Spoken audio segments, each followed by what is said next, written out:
Alright.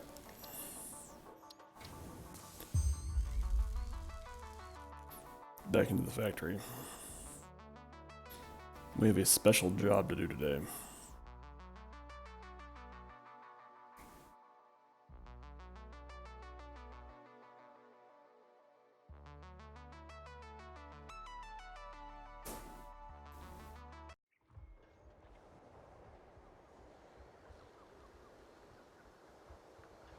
Alright,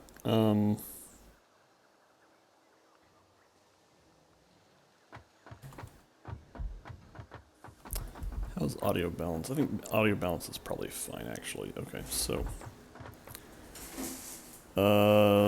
first of all, we can catch up on some research. Let's see, I think,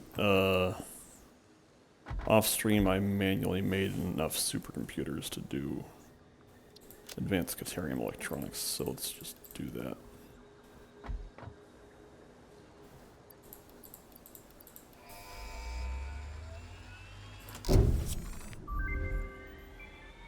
Increasingly advanced use of deuterium applied.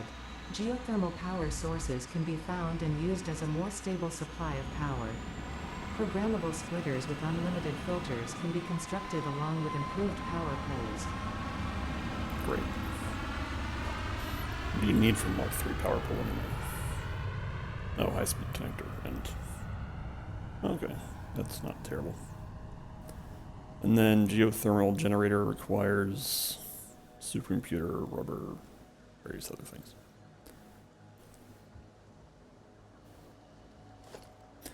And then I think we also had a hard drive. Let's check that out.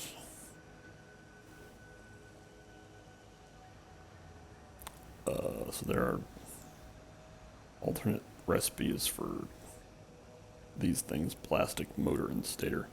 The plastic recipe, I'm not into that. The blueprint recipe, the alternate motor blueprint seems gratuitous. I'll take the stator one.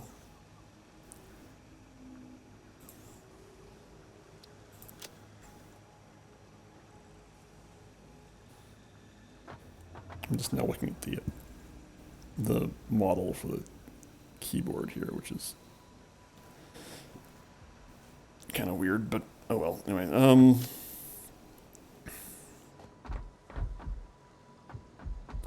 let's see. Are there any other milestones we should? Oh, right, pod launch. So, all right. So we're gonna be doing some construction today. Our objective is to build level 2 of the factory here. We're mostly going to be using a lot of concrete, so let's just get some more concrete.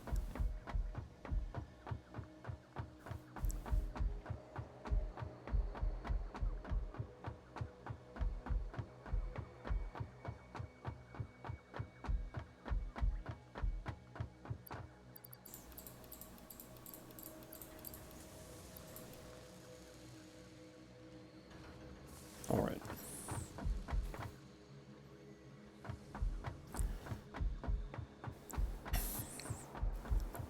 Okay, so off stream I did some testing to see how much higher above everything else I wanted this level 2 to be. And I think the conclusion is like 5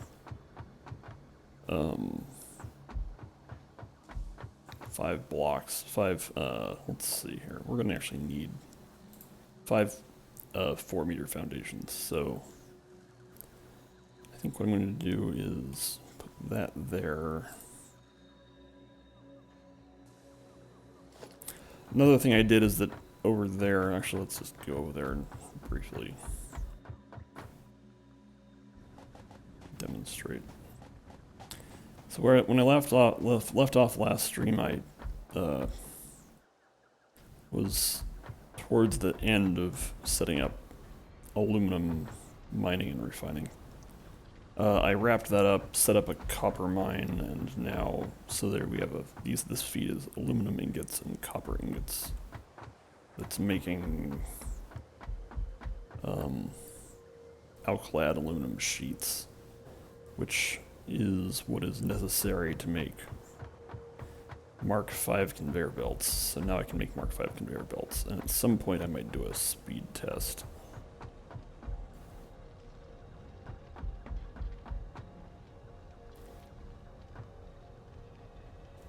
Oop. That was not what I intended. That's okay.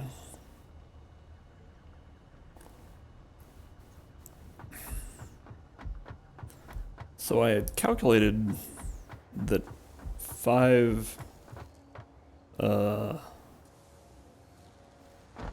4-meter foundation blocks would be tall enough, but I'm not sure if that's tall compared to a observation tower. Let's calculate. Let's figure this out. 1, 2, 3, 4, 5. So no. So observation towers are in fact taller than that.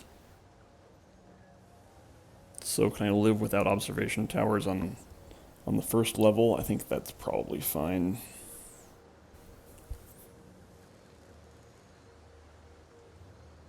Right, because this is taller than like the tallest structures beside the observation towers that will be on this level, so.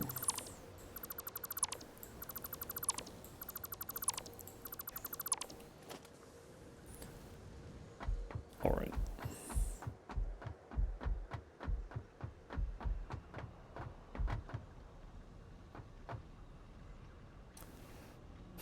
So I have to decide how I want to do this. I think what I'm going to do is, I should probably explain what's going on. So the second level will just be another level of the factory above this one, but it's going to have a different design. And I think I might, let's see, maybe actually the spiral staircase might not interfere with it too much. What I'm agonizing over is how to get it started. I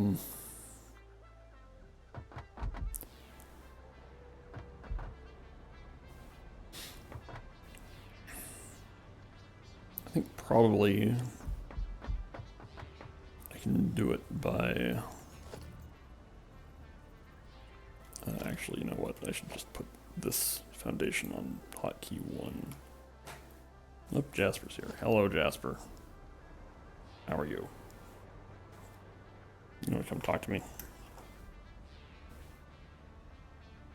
No, don't play with the headphone cable.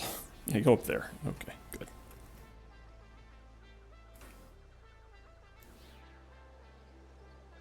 Yep, cats are up this morning. Anyway.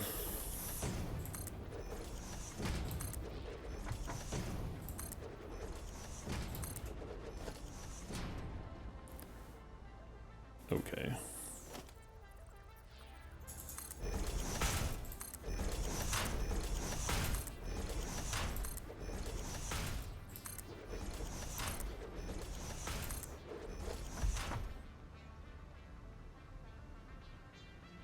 Oh.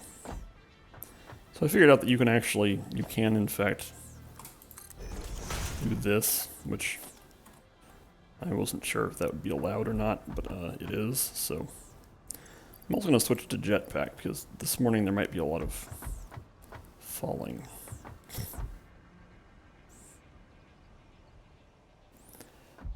Okay, so.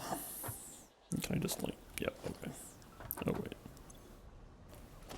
I'll do that. Nope, Durga's trying to kill the leg of my desk. That's a good thing for her to do.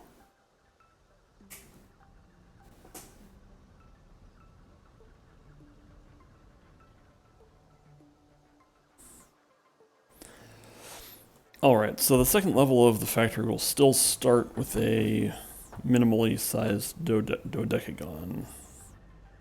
But then as it expands out from that central dodecagon, it's going to change. Everything okay over there, Durga?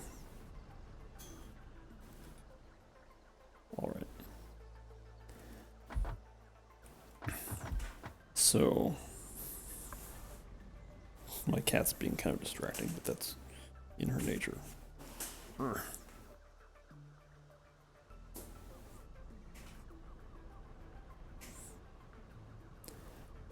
Let's see here.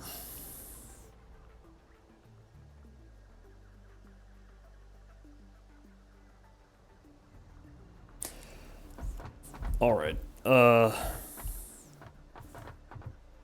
Let's see here. Let's pick a pedal to start with. How about the 2 o'clock pedal? So one major difference from level 1 to level 1 from up here we can kind of see there's what I've been calling major pedals, which start closer to the center, start widening out closer to the center, and minor pedals which don't start widening out until further away. For level 2, I want all 12 sides of the dodecagon to be more balanced. One consequence of that is that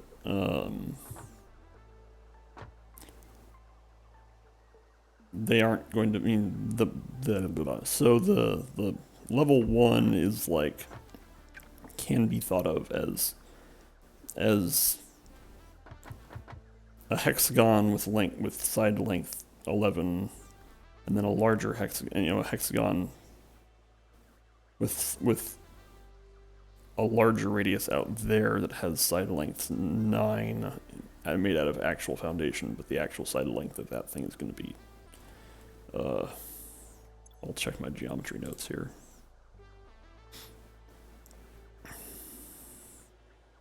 Like, let's see. Anyway, I don't quite have the numbers, but it's not that important. Anyway, good morning, Mastazah. I'm just, like, contemplating geometry here. So, if you didn't, you probably missed the first bit, but, so level 2 of the factory is going to have, instead of a central hexagon and then a larger hexagon on the outside of it, it's going to be just a dodecagon, so a 12-sided polygon, and so all 12 positions will be, if not the same, like the foundations that make them will be more balanced across the 12 rather than 6 and 6. Oh, here comes the pod. Okay. So I think actually I might, let's see, I'm going to start by building up some more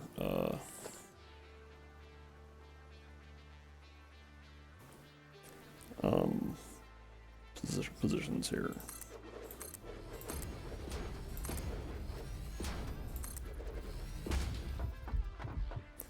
And actually, let's go ahead and alternate a little bit.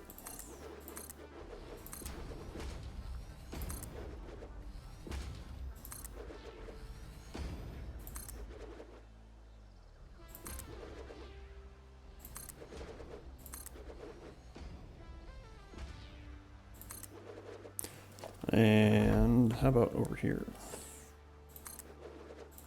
One question I'm interested in is whether this will cause problems for the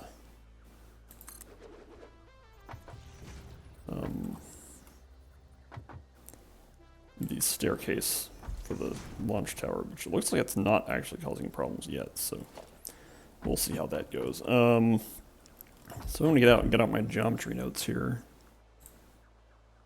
So what I've calculated on a spreadsheet that I'm not going to bother showing on stream is the radius that would allow for a dodecagon of a given width. And what I'm talking about, I'll demonstrate here. So currently the central pillars are positioned to be a dodecagon of width 1 point, extra, such that the distance from this edge over to the opposite edge, which you can't see because the launch tower's in the way, is exactly 5 foundations long. So there's like the central foundation, which is currently occupied by the launch tower. Well, actually, I can demonstrate this. So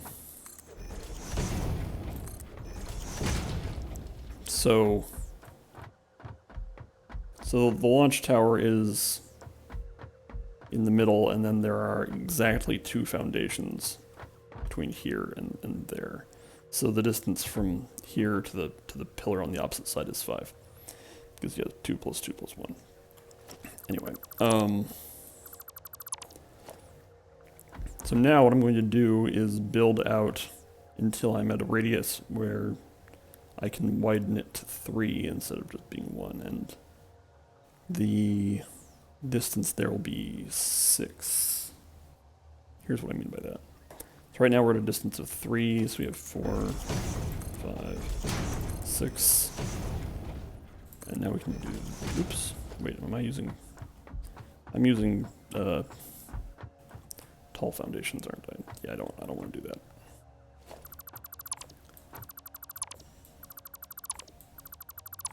I'm going to go ahead and, I changed my hotkeys, but that was a mistake. I'm going to change them back now. Okay. So again, we're at 3, so 4, 5, 6. And then here we can go out this wide. And then the next one will be 9. So 3, 4, 5, 6, 7.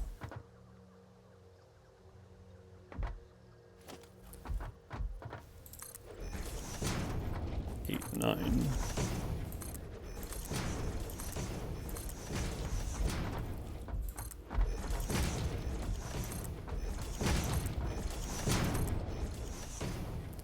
Okay, and then this one, so this one is 3 wide, then this one will be long.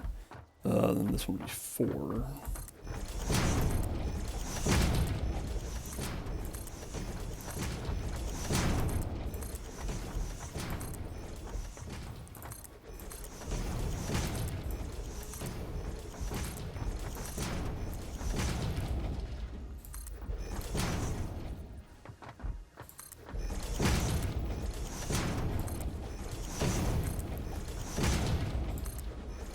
This one will also be 4.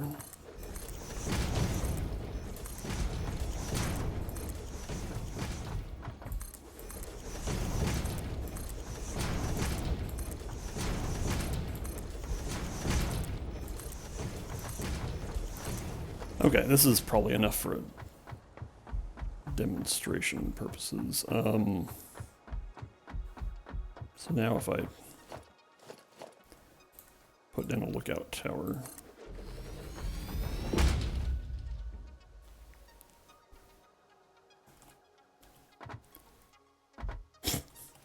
See, I've already messed it up. This needs to be... Really, that's encroaching others' clearance. Oh, is that over the hub? Hold on, I need to do an investigation.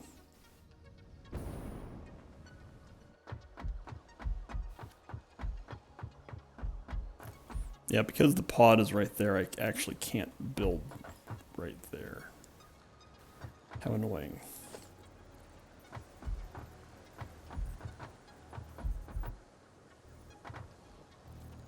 So the hub has like invisible height because it's special. Let's see if I can actually figure this out.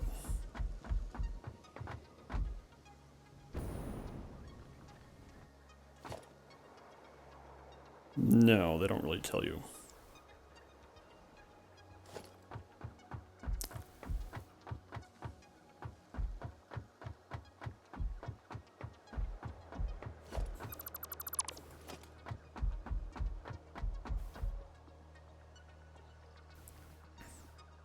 Perhaps I should have started on a pedal other than the central one, other than 12.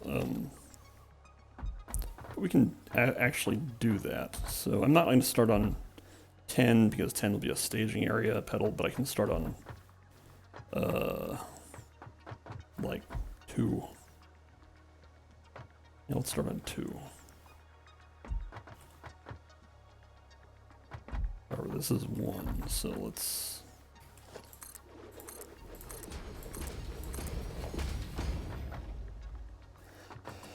Okay.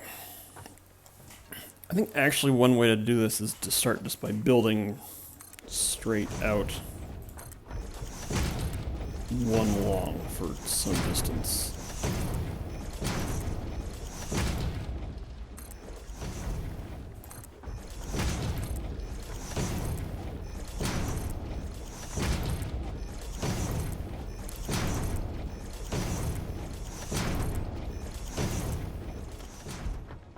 Okay. Now then.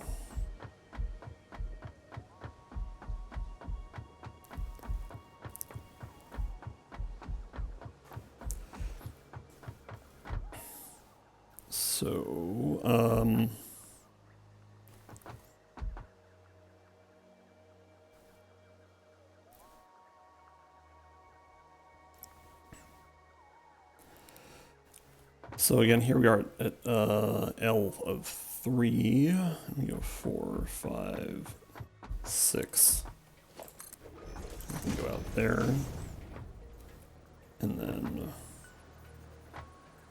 7, 8, 9. Is that correct? My geometry notes are not super clear. Yeah, this is fine. Okay.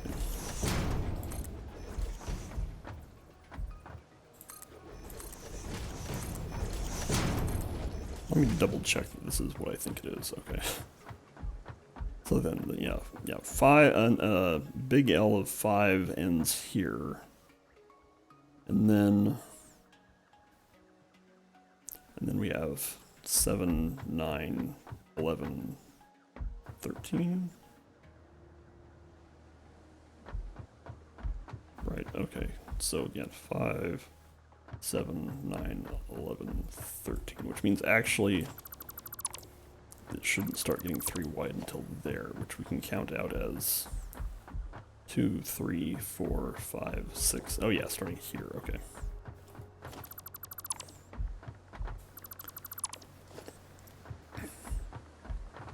So this is 6, and then 7, 8, 9.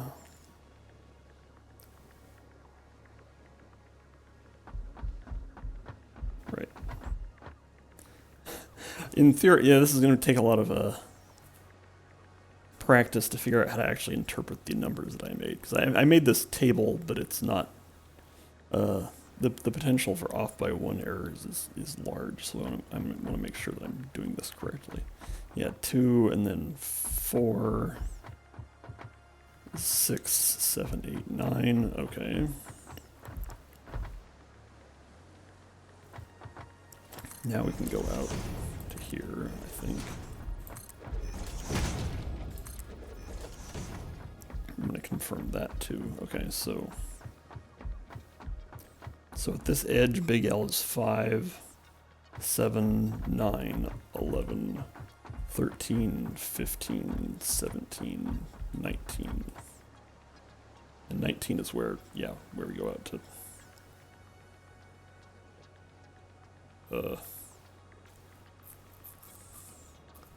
5, which is what we're doing here. Okay.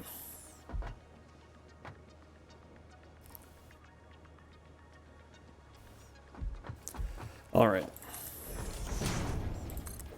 I think I've got it.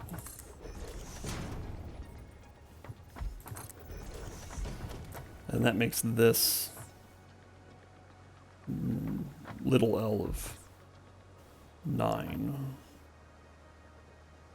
Or is that correct? 1, 2, 3, 4, 5, 6, 7, 8, 9. Wait a minute. I'm confusing myself. Oh, no. This is 3, 4, 5, 6, 7, 8, 9. Okay. 10, 11, 12, 13. Okay, so this will be the last one at k equals 5. And then after this, we go up to k of 7.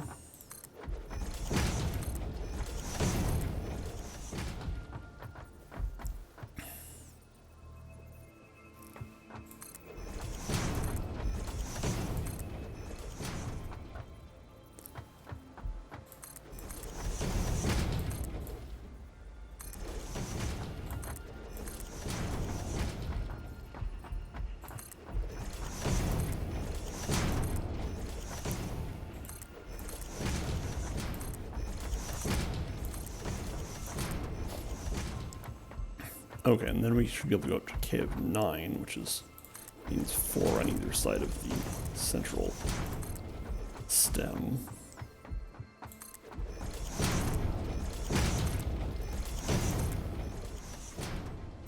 And let's double check this. So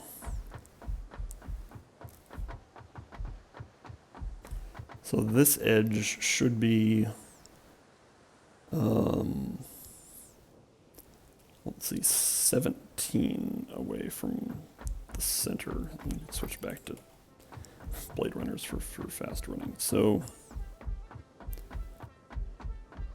the central pillar is 1, 2, and then we have 3, 4, 5, 6, 7, 8, 9, 10, 11, 12, 13, 14, 15, 16, 17.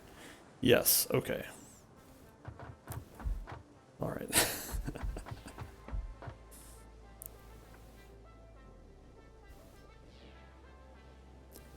And then I think this one's only, no, this one still is 4 deep here.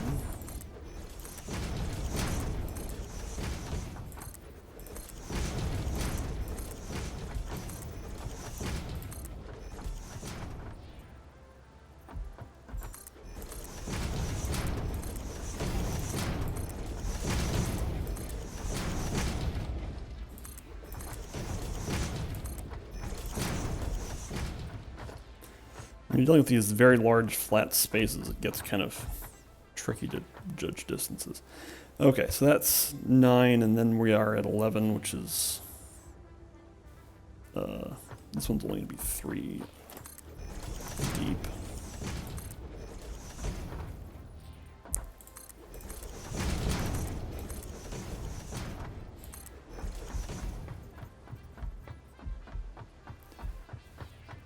Okay.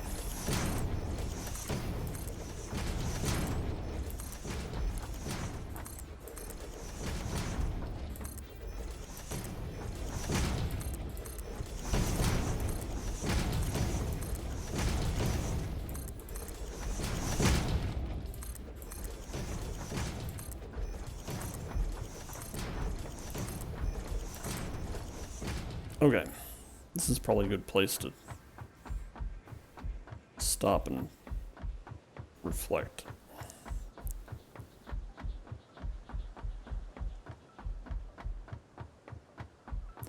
So if let's just climb the launch tower a little ways, and that should give us a good view of things. Okay. So you can see that it extends out in that direction and just sort of gets wider at particular intervals. Now, what I should be able to do is build another petal, or I should probably call them slices if I'm going to switch over to a pizza metaphor. I should be able to build another slice right next to it and have the edges close but not touching. So I will do that now. Also, what I should probably do is get more concrete. So let's go do that.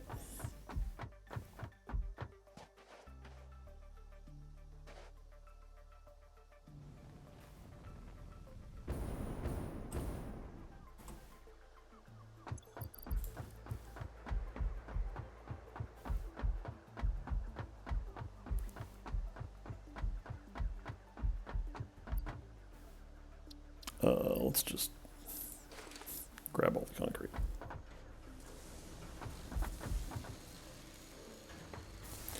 Actually, now that I have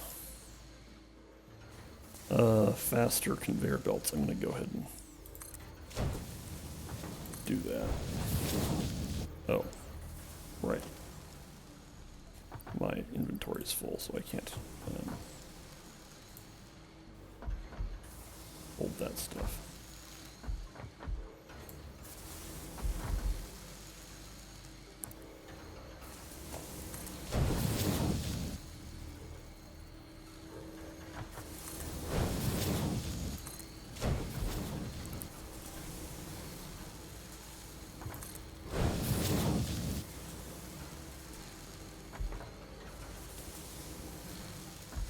This isn't strictly necessary, it's just kind of entertaining to have the concrete going so fast. It's really flying over there. Okay, alright, so now we're going to build a slice next to the one we just built, which one problem we currently have, once we do that, we should probably start addressing the issue of how to get from level 1 to level 2. But I'll get there in a few minutes.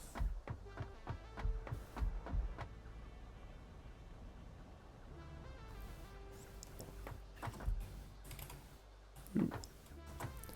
Okay, so if I start here, okay, so again, this edge is distance 3. 4,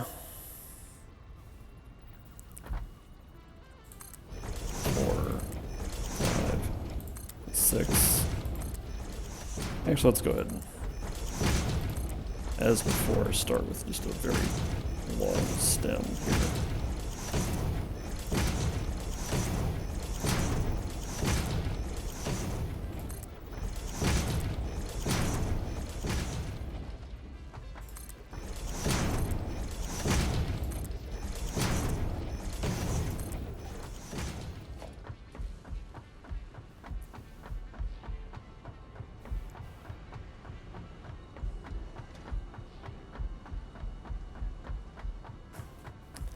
Okay, so again, 2, 3, 4, 5, 6.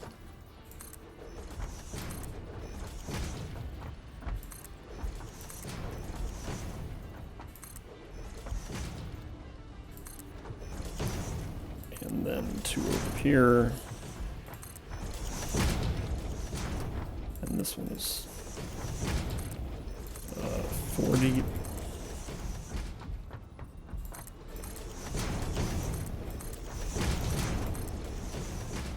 Right. Yep. Let's just double check our math here. So this is 6, 7, 8, 9. And then 10, 11, 12, 13. Yes.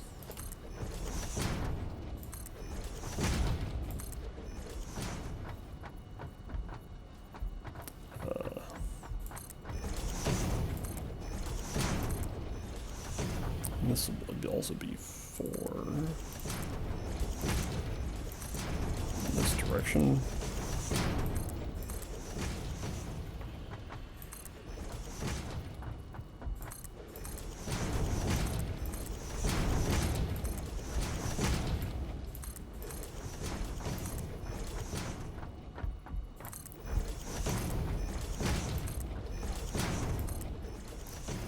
And now we're out to depth of this 9, 3, 5, 7, 9. Yep, okay.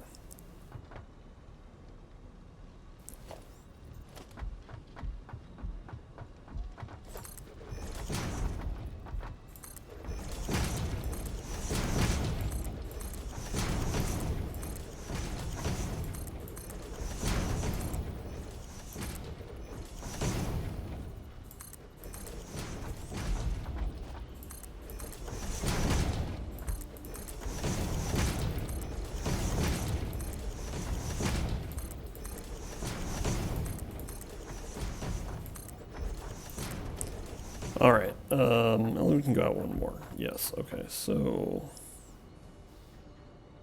And then, yeah, 11 over here would be...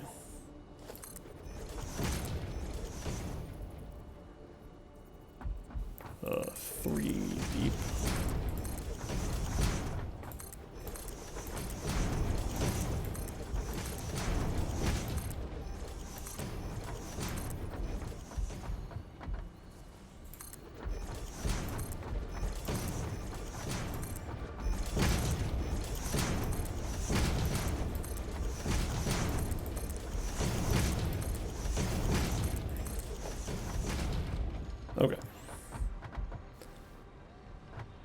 So now, if we head back over here, it was already kind of apparent, but we'll just consider it from a height. It's also getting to be like evening time, so it's gonna be a little hard. Well, you can still basically see this. That so the two slices are very close to each other, and every time they extend out one more, they're very close. So it's almost possible to walk just between them. So this will still allow for a very centralized logistics system, but is a different sort of use of space in that there's a lot less. I mean, if you compare it to over here, the large rectangle method leaves a lot of open spaces and also makes certain sorts of moving materials back and forth a little bit different. So I'm optimistic that this will enable more standardized methods of materials transfer. Okay, so now I'm going to try to resolve the issue of how to get between levels 1 and 2.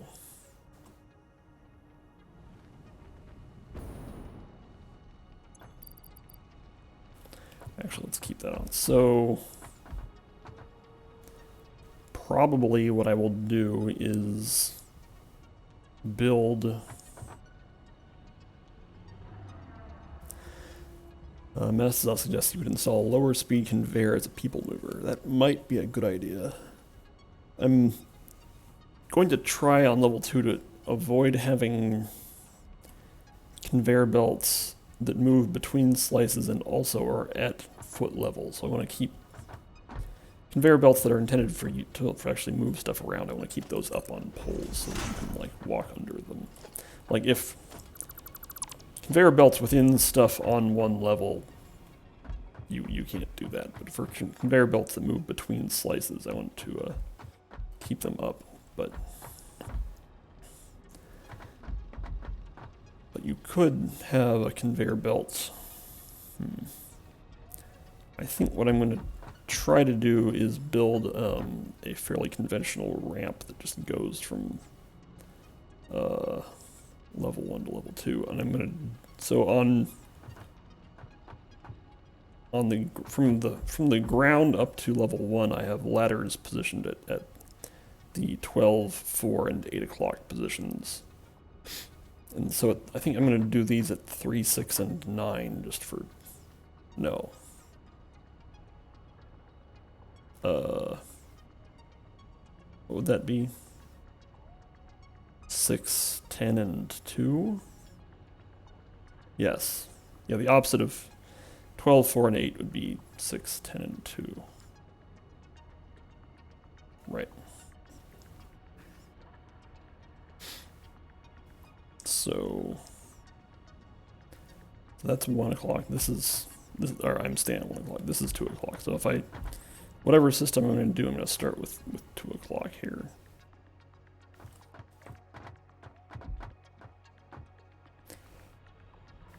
And I also still want to be able to do this sort of business on both levels. So what that means is that once one level is built, I'm going to remove the central pillar. Let's go down here. Okay, so that means I'm going to pull this out.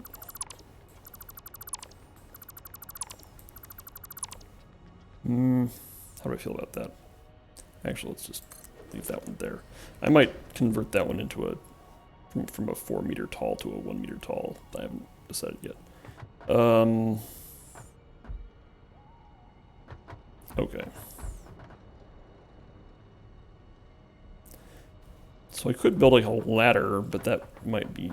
I want something a little more user-friendly than that.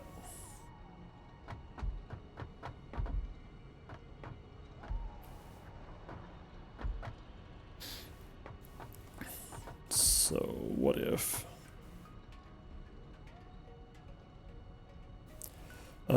Actually, the 3 wide thing there affords a possibility, which, let's try this.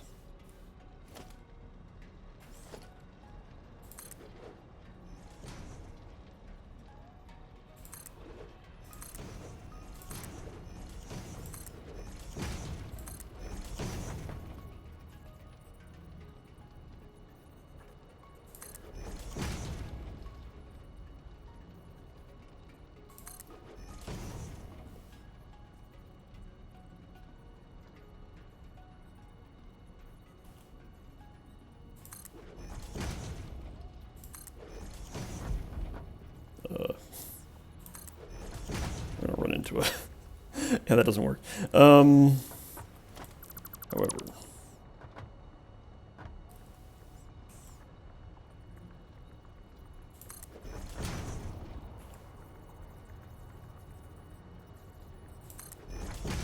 Oh, that's...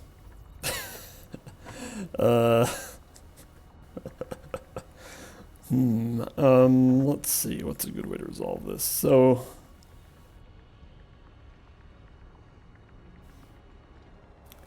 I could also start from the... this is challenging.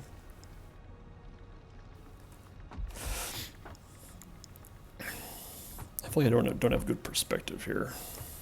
What if I just consider some different angles?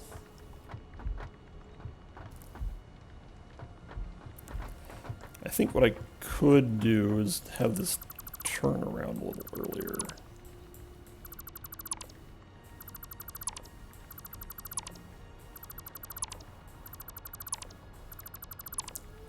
Like, if it turns around here,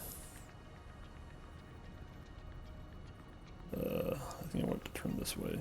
Well, could turn that way, but it would be... this is mind-bending. No, don't do that. Okay.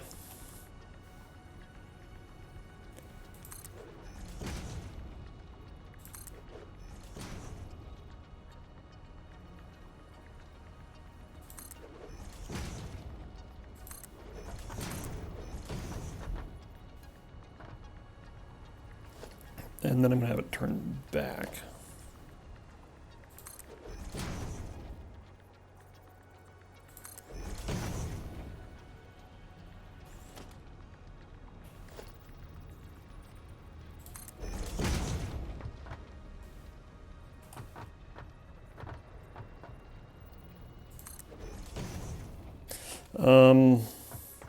I think I've been considering this for a while, but I'm not convinced that the conveyors that I have to move across level 1 actually are carrying their weight, so I'm going to pull this one out.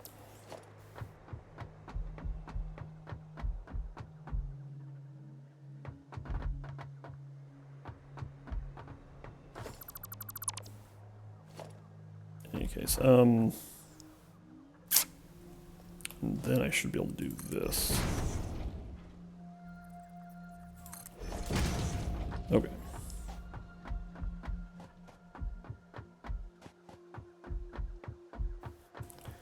This seems pretty good. Let's put our shoes back on.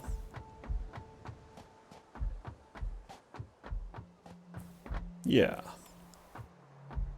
Because this does not interfere with, like, the most central area or on either level. Okay.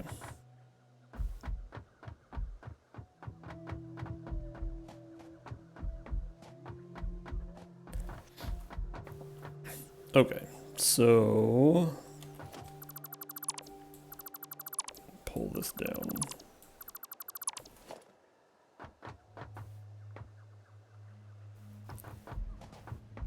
And now I can... So what I'm going to do now is build the central area on all 12 sides of the dodecagon.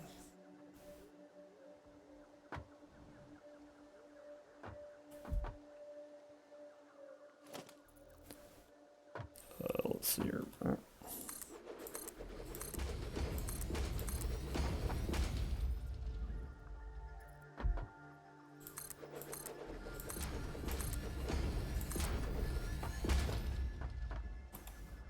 And as I get to the 2, 6, and 10 positions, I will build their ramps out.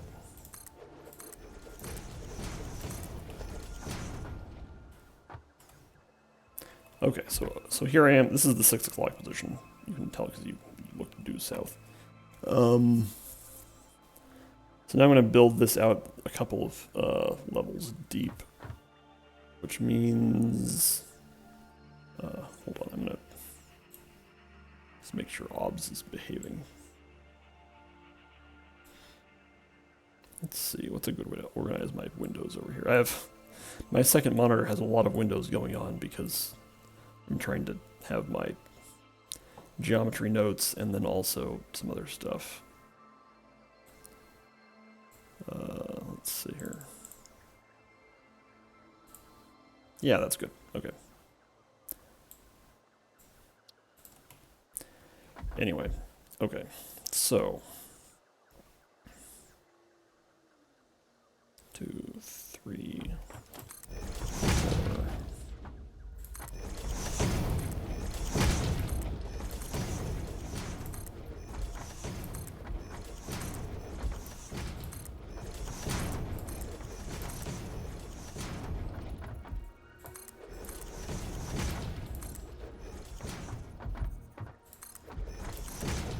Or is this one supposed to be 3? Let's do some math here. So 2, 3, 4. I already flipped this. 1, 2, 3, 4, 5, 6, 7, 8, 9. Okay, this one actually is supposed to be 4.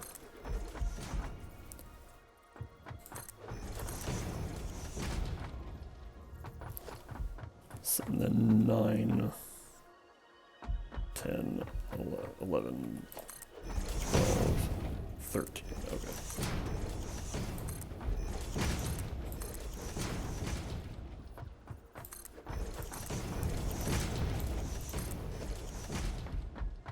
All right. And then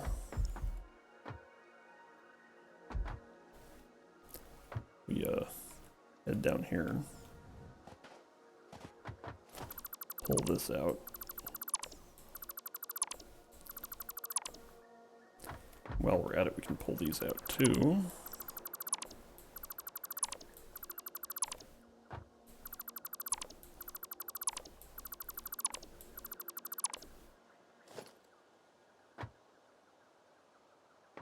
Okay, now I have to remember, well, oh right, I was going to also disassemble several of these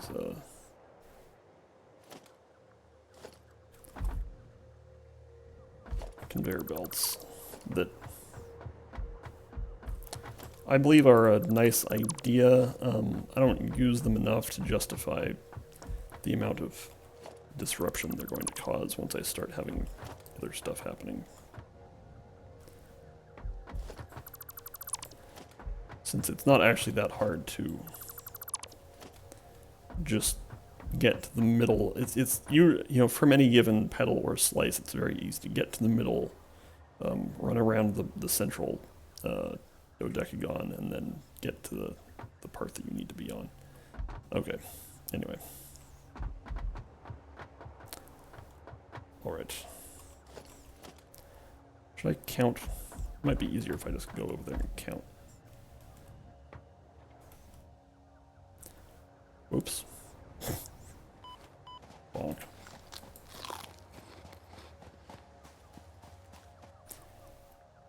There is some incentive to just walk around with the rocket or the jetpack on at all times. Oops. I've created an extra problem. Oh wait, no, this is actually fine.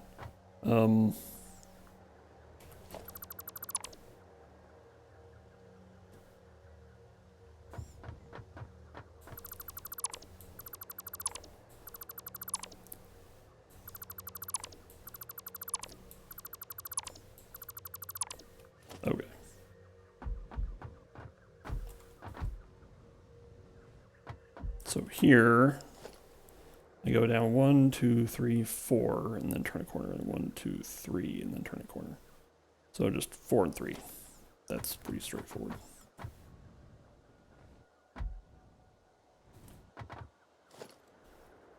One, 2, 3, 4.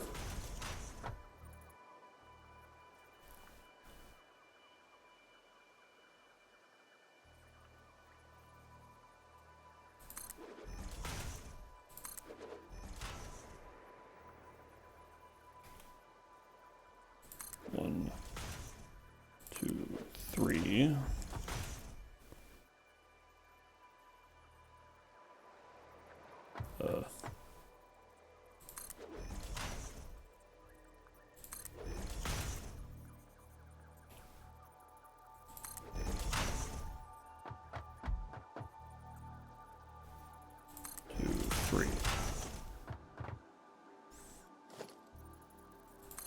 There. Okay. So this is the 6 o'clock position. And continuing on. 1, 2, 3, 4, 5. So that's 7. This is 8. Let's build up 9.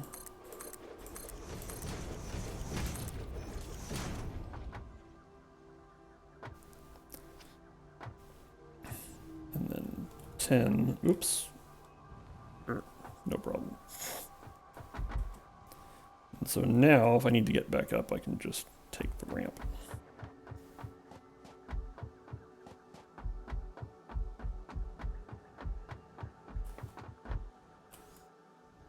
So here we are at 12.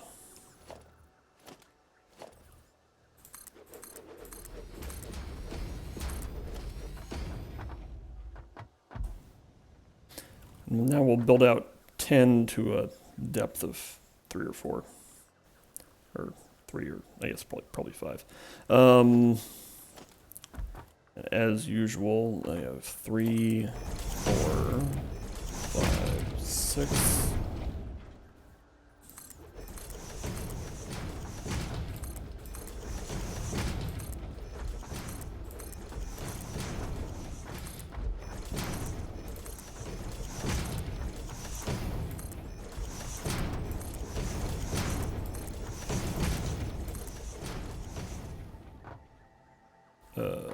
Yes, okay.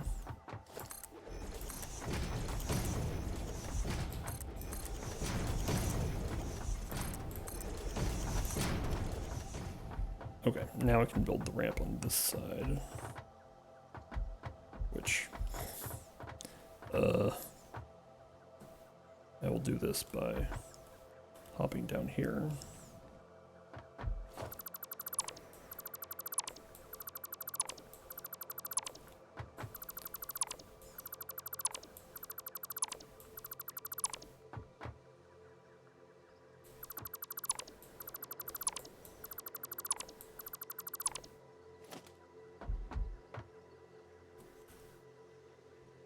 And here there's a bunch of conveyor belts getting in the way, but I'm just going to remove them.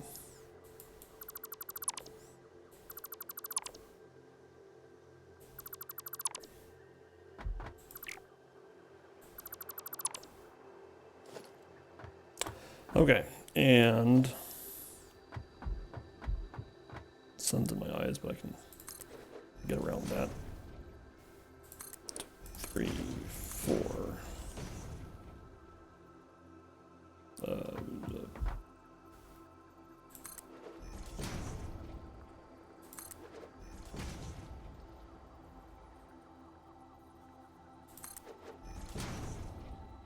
2, 3.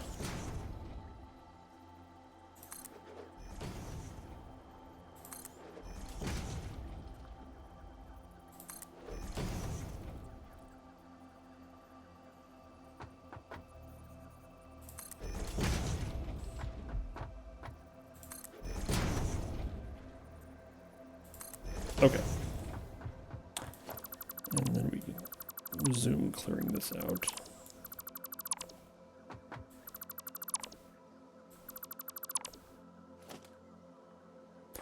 Okay, now that we have ramps at the appropriate positions, oh, let's also finish clearing this off. Okay, I'm gonna actually disassemble this ladder that I built here at the 12 o'clock position, because this is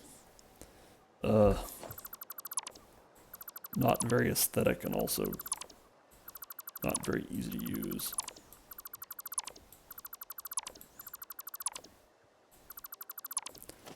Okay. So now we have this silly looking ring of floating boxes. That's okay.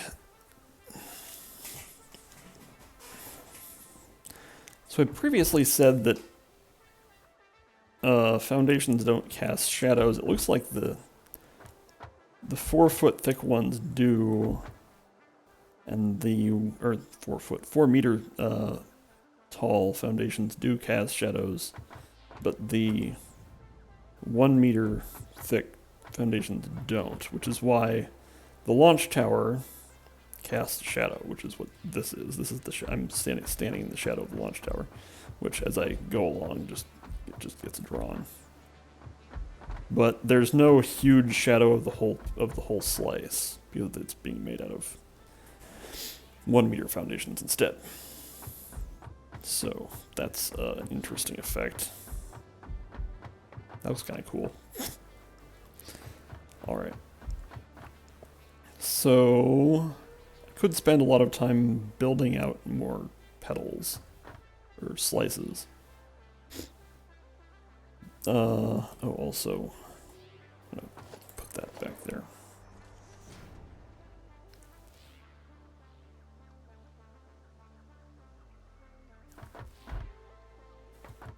So one important thing is I want the 10 o'clock slice, petal and slice, frankly, to be for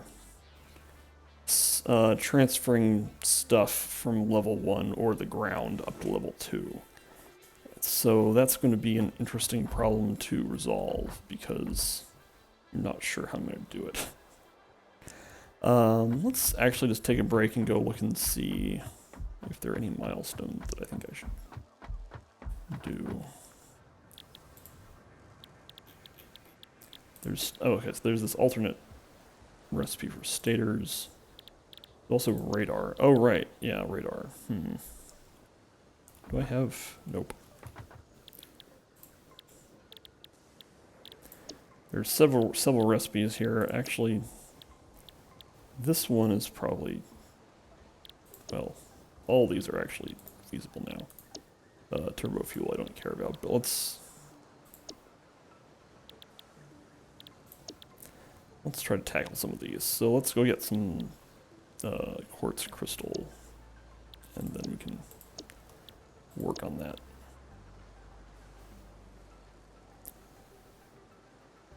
Could also build a radar tower. Building a radar tower is a little bit off topic, so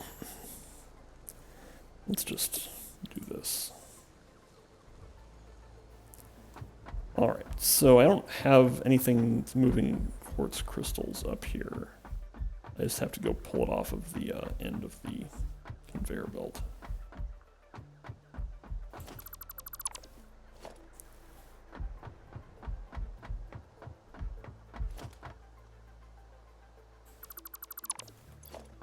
Ooh. Yeah, sure.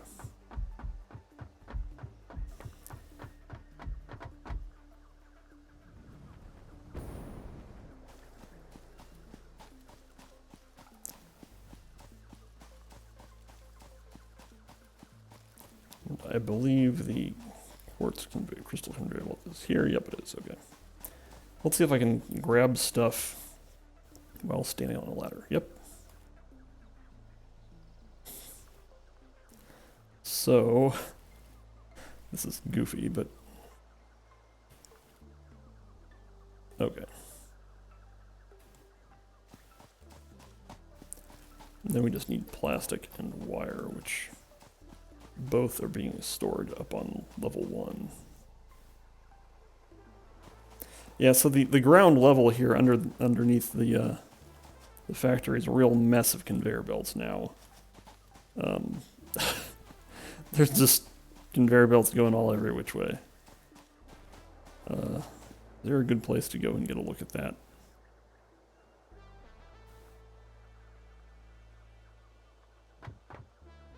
Yeah, I mean, let's see here. If we go over here. Yeah, like especially in that general vicinity, there's just like stuff all over the place.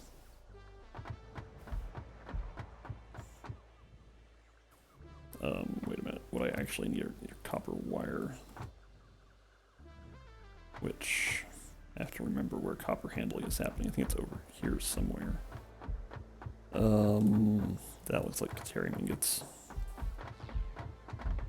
There we go.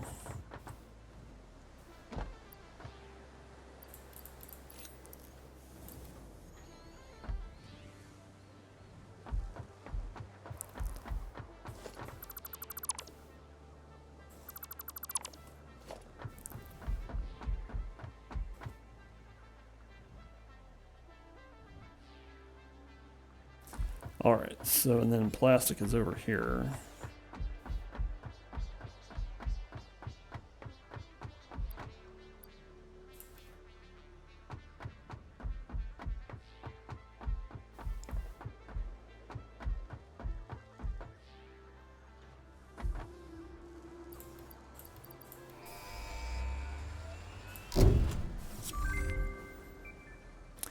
And I think there's a few other ones we can do. Yeah, high-speed connector. Oh, I should have picked up some silica. What else do we have? Alternate stator. This is pretty trivial. I can just, like, yeah, even have the stuff just sitting in my inventory. Yep.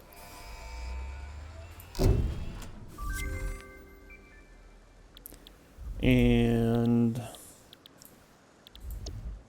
again, I don't care about turbo fuel. Let's go ahead and get this alternate high-speed connector here, which I think means I'm gonna have to go walk over and get some silica, which is a little bit goofy, but unless I have some sitting around over here, I may. Yes, good.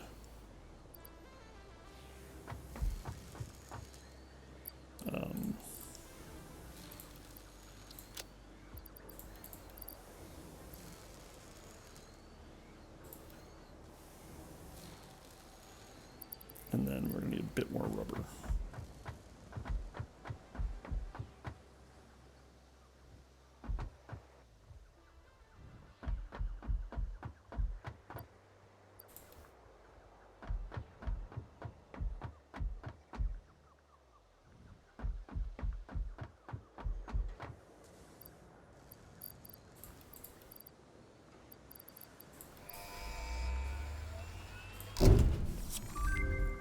All right. Okay, so let's put away some of this stuff that we're just carrying around now. Although that might be, also the probably steel beam, whatever. I'm carrying around iron ingot for some bizarre reason. Let's see, any other junk? Oh, right, silica.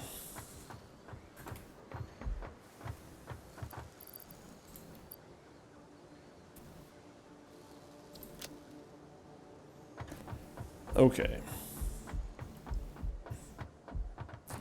So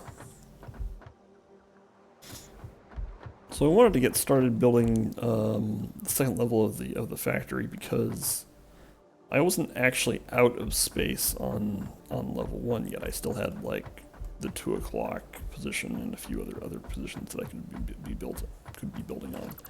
But it's not obvious, like, if you think the most important stuff should be on level 1, like, I don't really have a good sense for what that actually is. So, I wanted to reduce the opportunity cost of building a specific thing on level 1.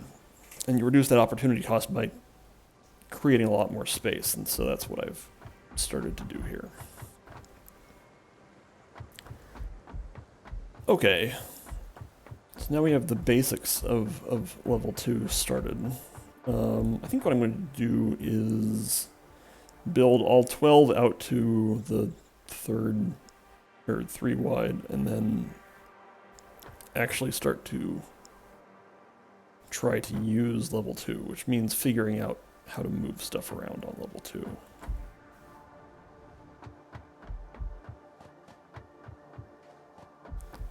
And also move stuff from level 1 to level 2. Okay.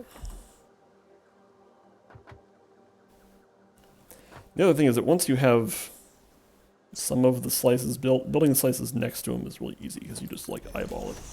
Like here I just know that you just go out 3. And then you can do this. And this one is 3 wide.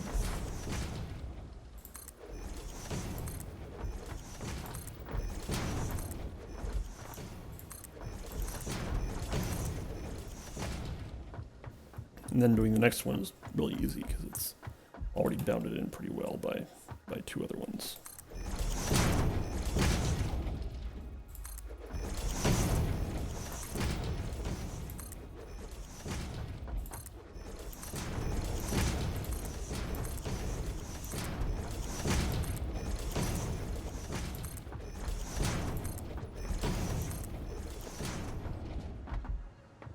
There is going to be some amount of variation in how big the gaps are. Like the gap here at k equals 5 is very small compared to the gap at k equals 3. Like k equals 3 has a big gap. K equals 5 has a small gap. This is kind of a medium-sized gap. That's a pretty big gap. It's not a big deal. Because these calculations all work by rounding up to the nearest whole odd integer. That means you get some weird variations.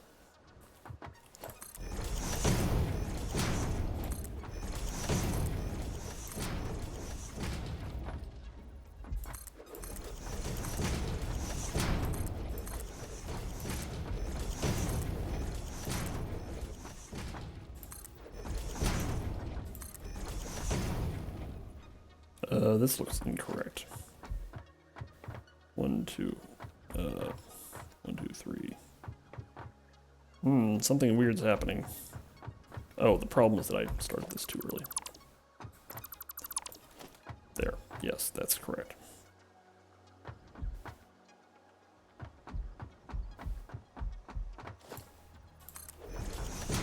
There we go.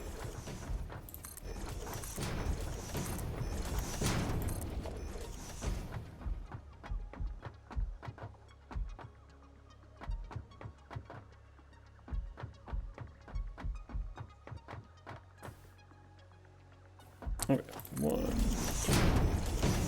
3. I actually can also do this like this. How does this work? That's not bad. Reaching over and building adjacent slices. Something's messed up. That's correct. That's not correct.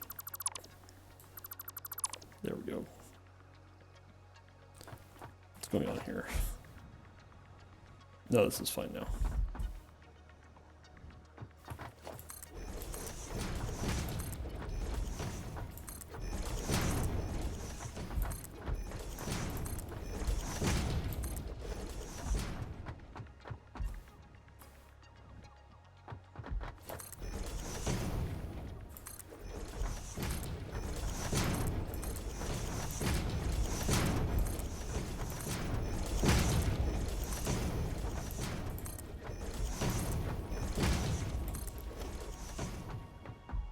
Okay, I think that might be all. Nope, missing 1 o'clock. Okay.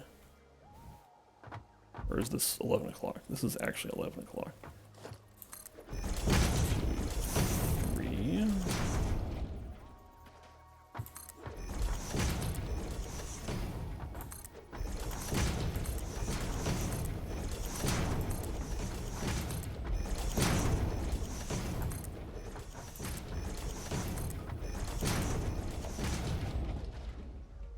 Okay.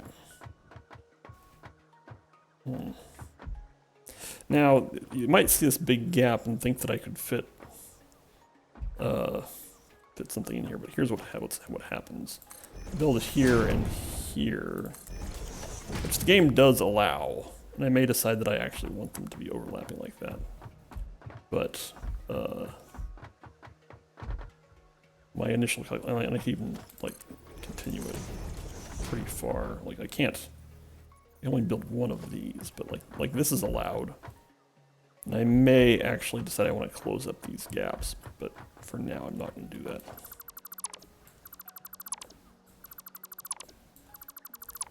The main reason why I don't want to do that is it makes it kind of complicated. Like, actually I can demonstrate more easily. One over here. Like, let's say I want to build a conveyor pole on here, on this surface. Which of these foundations takes priority? I don't know. It seems like the most recent one does. Probably. But it causes confusion, so...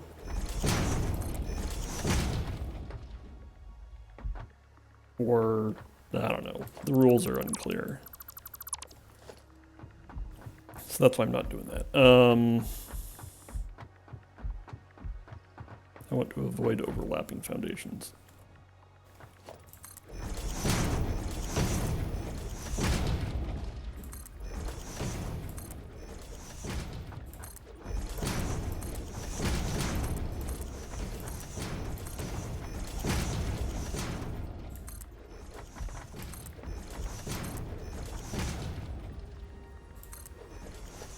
Okay.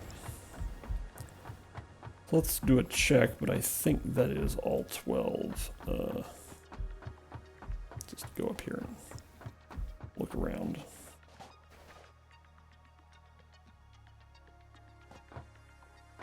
Yep.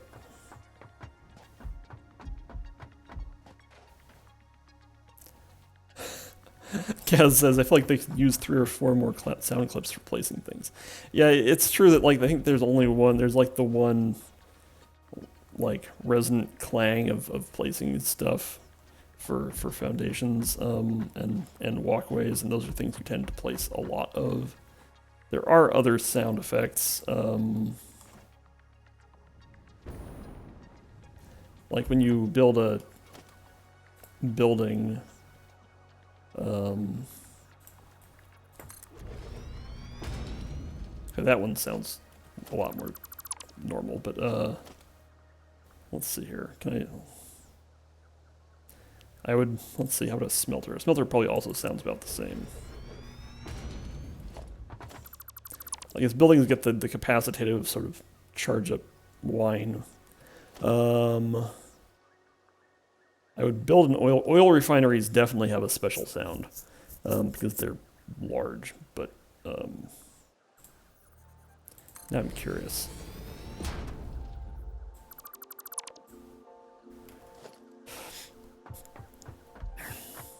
Well, anyway, okay. All right, so now that we have the basics going for all 12 of these slices, let's try to actually build something, like actually do some factory work. And let's look at our list of recipes for what we could build that we think we need. Motor's a good candidate because the rotor and stator are relatively simple. And I think I'm producing all of their parts down on level 1. Computer would be a somewhat more ambitious thing because it requires crystal oscillators. Like circuit boards, I can make those out of pretty basic parts. I do want to use this alternate recipe because it uses, in the long term, a lot fewer parts.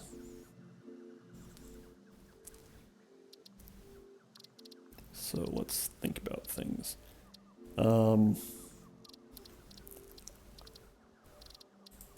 think motor, like I said, motor is a lot simpler as far as it goes, because it only has these two parts, and they just are made from relatively straightforward stuff.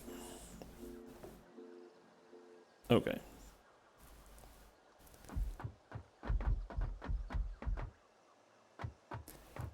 Let's try to set up motor production. So the way I want to do this is, I want slice 10 here to be where things move from level 1 to level 2. And that might mean changing how this thing is laid out over here, but that's fine. Also, do I take fall damage just from falling from level 1 to level 2? Although, what? I would take fall damage if I didn't use the jetpack. Hold on, I'm gonna do a quick test here. With the Blade Runners on,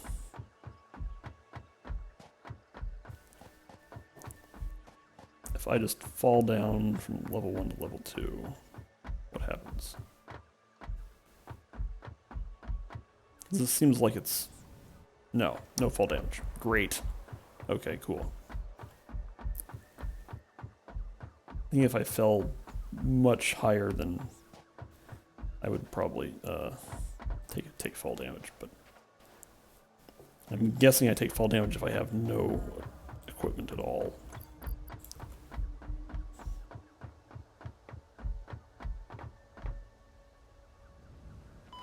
Yep, that's fine.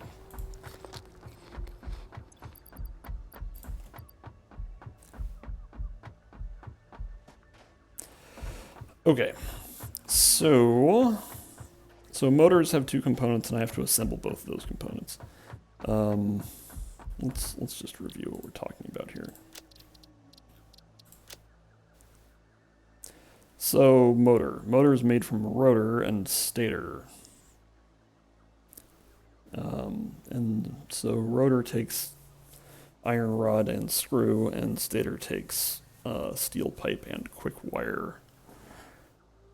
And so both of these will be built in assemblers. So let's queue up some number of assemblers.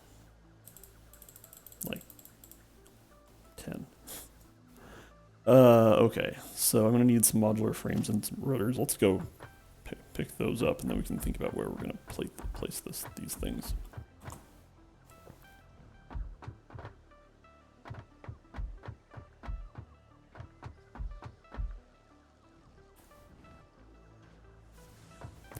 I believe I have some modular frames over here. Yep. All right.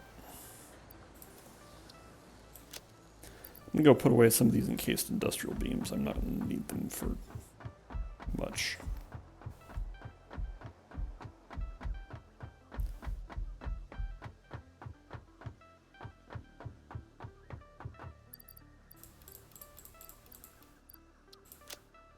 All right. Okay, so now we're gonna go back up to level 2, or actually let's climb the launch tower a little ways. And that'll give us, oops. Do take fall damage doing that.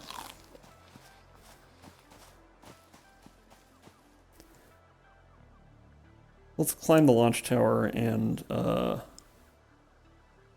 think about where our various parts are.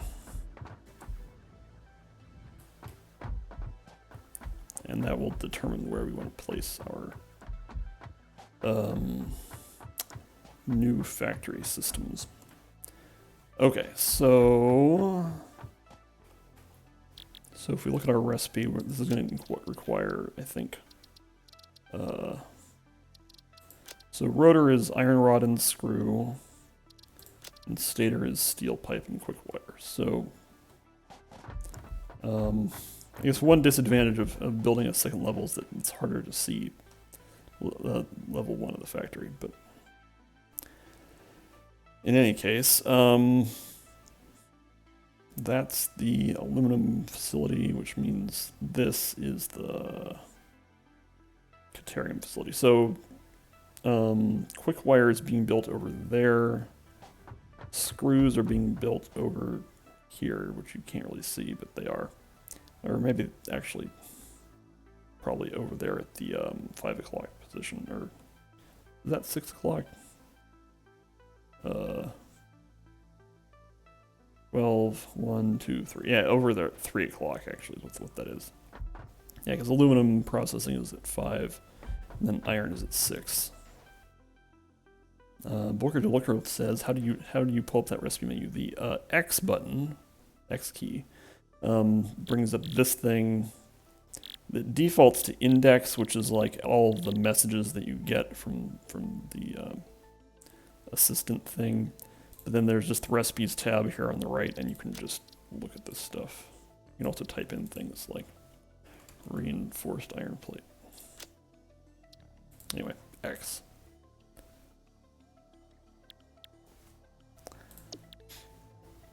Anyway, so iron rods are being produced over here, and then steel pipe is produced over here.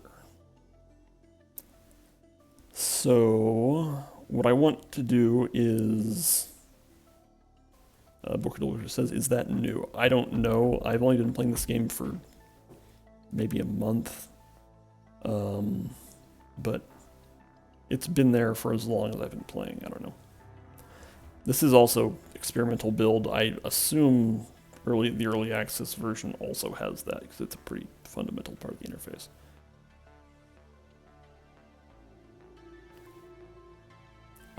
So what we're going to do is take screws, iron rods, quick wire, and steel pipes, ship them over to pedal 10, move them from pedal 10 up to level 2, and then find a slice on level 2 that I'm going to use to start building that stuff. So, just thinking about other considerations, but let's start by moving all those parts. So the way I'm going to do that, and I've kind of started doing it in a few cases like this, where these are iron ingots. There they are. And iron ingots started from the smelters, which are off-site, but so there's the iron ingot belt that's coming along the ground and then going up. And then this is primary iron processing. This only is making iron plates and iron rods. So screws, I added a recipe that would make screws from iron ingots. And so I moved the iron ingots around this central area over to here. And now this is where the screws are being produced.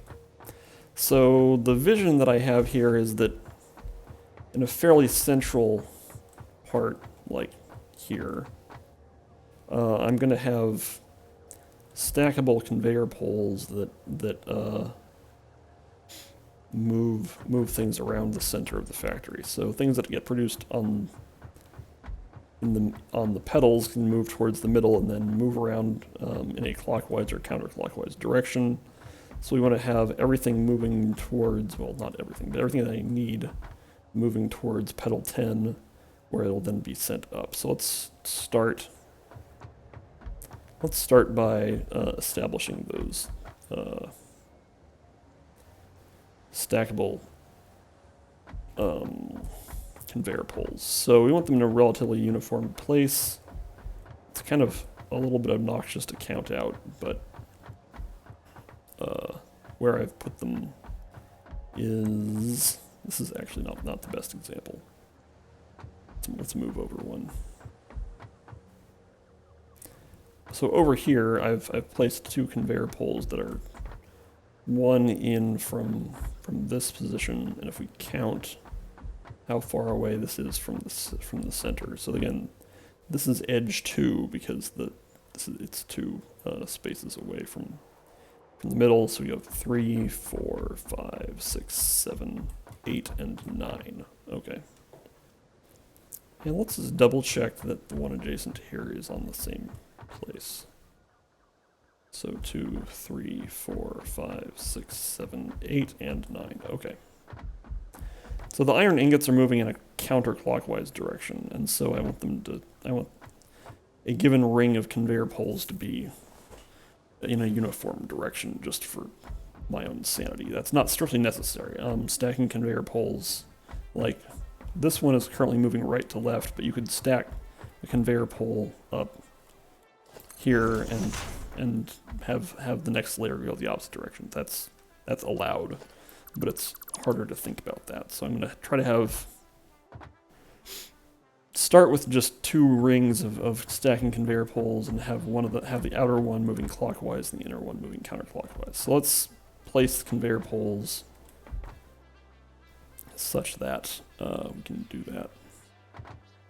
So again, 2, 3, 4, 5, 6, 7, 8, and 9.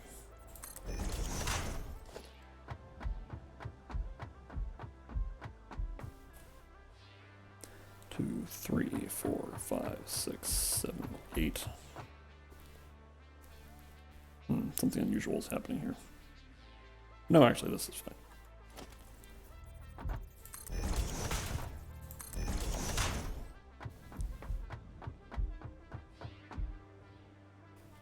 So 2, 3, 4, 5, 6, 7, 8. I'm going to do the same thing on level 2, and it'll be a little bit easier to do on level 2 because the way that the slices spread out will provide more obvious visual guidelines for doing this.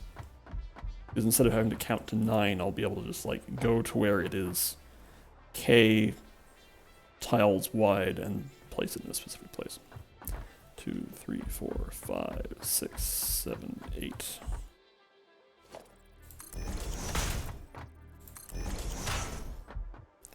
Okay, so here's actually pedal 10.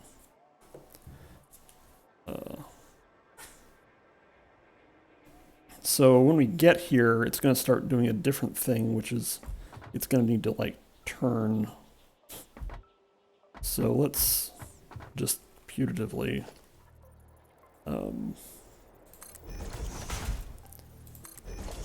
those don't. Okay, I'm gonna be a little fussy about this. There. So now,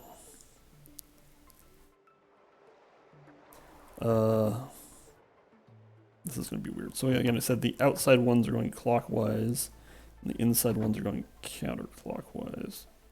So most of these things are going to be going clockwise because they are arranged from position 4 over to position like 6 or 7.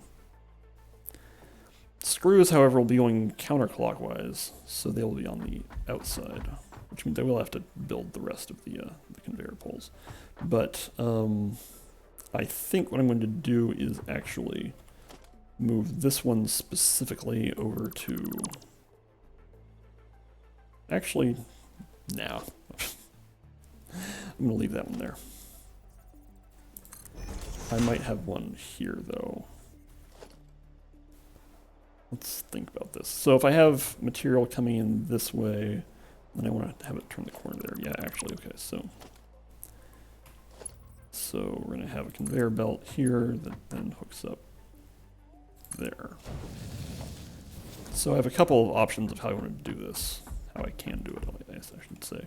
And let's place stuff on here. So 2, 3, 4, 5, 6, 7, 8.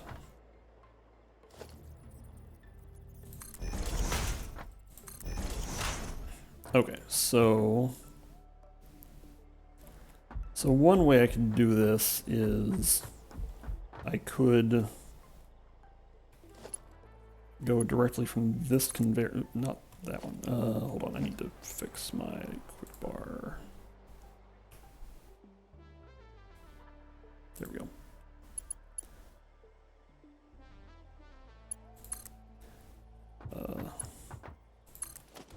Could go like this.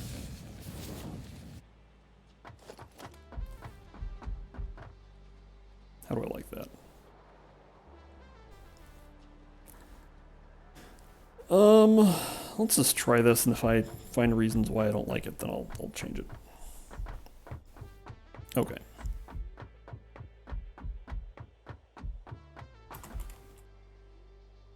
Alright, so I'm going to build the belts for screws that will hook up there. 2, 3, 4, 5, 6, 7, 8.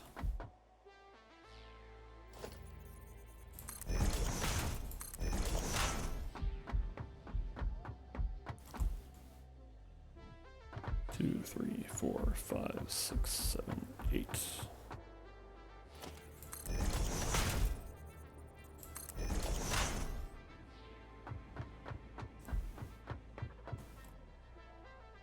Two, 3, 4, 5, 6, 7, 8. This stream is definitely counting out loud simulator.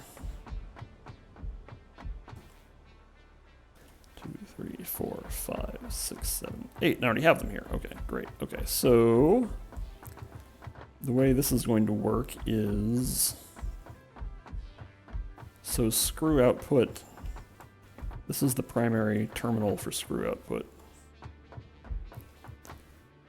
So we have iron ingots in and we'll have screws going out. So probably what I'll do is just, well, I could actually use the same stacking conveyor pole. Yeah, let's do that.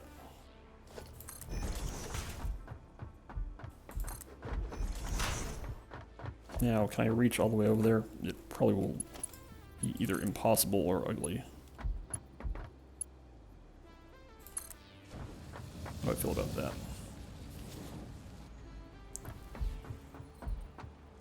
That's not bad. Okay, I'm going to wait until I have all the conveyor belts in place before I place this one. I don't like having live materials running over recently built. Also, I just said that I can't remember. I'm going to have problems where I confuse whether the outer or inner rings are clockwise or counterclockwise. Because, okay, so I already built the ingots on the inner ring running counterclockwise, so I think I'm going to try to stick to that. Which means this one is going to hook up to the inner ring here. The other thing that's going to happen is that belts are going to have to like change levels on the pole from time to time, which is just something I'm going to have to accept. I may eventually get better at the game, then I won't have to like do ugly stuff like that, but let's see, can I get the angle here? Yep, okay, great. Wait, did I just... No, okay, that's fine. If I do it from up here, is that allowed? Yep.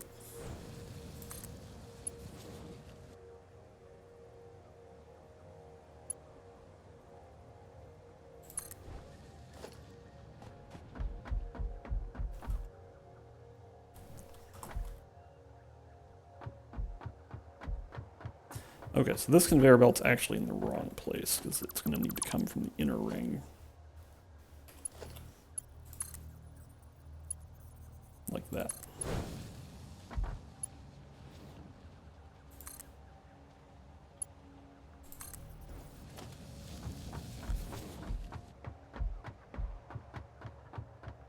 Okay. Also nearly out of aluminum parts. Let's go get some more of those.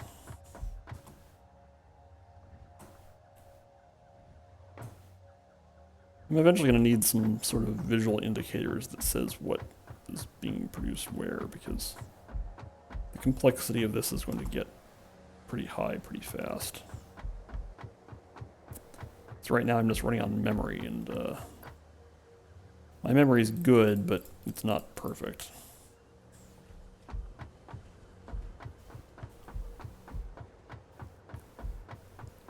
Okay. So now one of the outstanding issues is how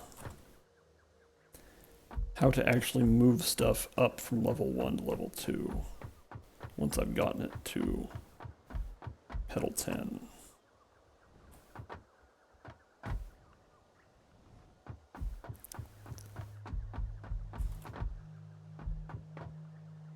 Oh wait, is this pedal 11? Yes it is. So pedal 10's over here. Or slice, whatever. Something. My geometry is all whack. Oh. I was getting confused by this little break here, and the reason why I'm confused by this is because I'm gonna perform some construction here. Because I had allowed this pedal to become asymmetrical, and that's baffling. Okay. Speaking of asymmetry, I thought I had lined up these 3 shipping containers, but they're not. Okay, so let's assume that we have screws coming in here, and then I want to move the screws. So pedal 10, even though I've already, or slice 10, is going to have like holes in it so that conveyor lifts can move from pedal 10 up to slice 10. So if we assume that we have screws coming in here, let's just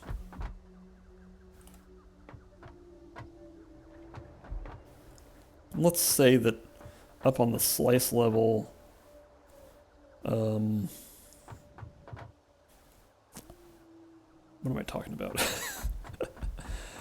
Okay, let's actually head up there and like work out a framework. Okay, so here we are up on slice 10, and here's the k equals 5 level. Let's build out one more. So this will be k equals 7.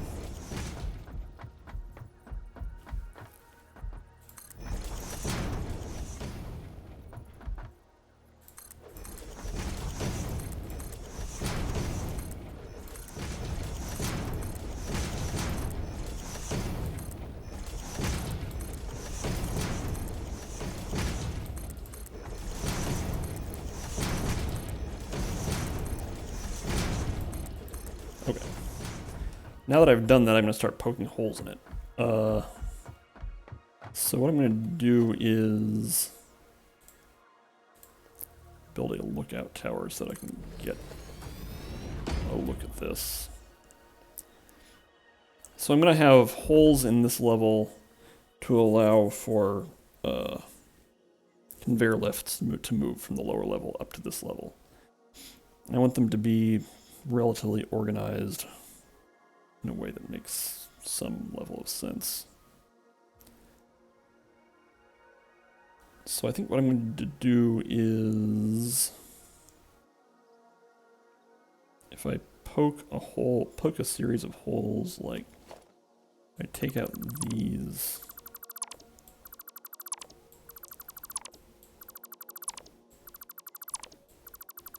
and actually let's just start with 6. Let's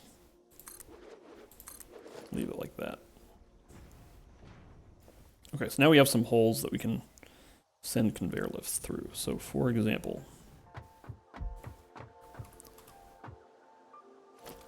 I can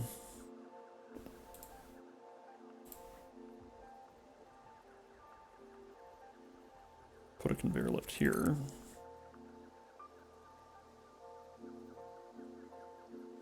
Let's see. Actually, do I want it? This is a 3x2 gap.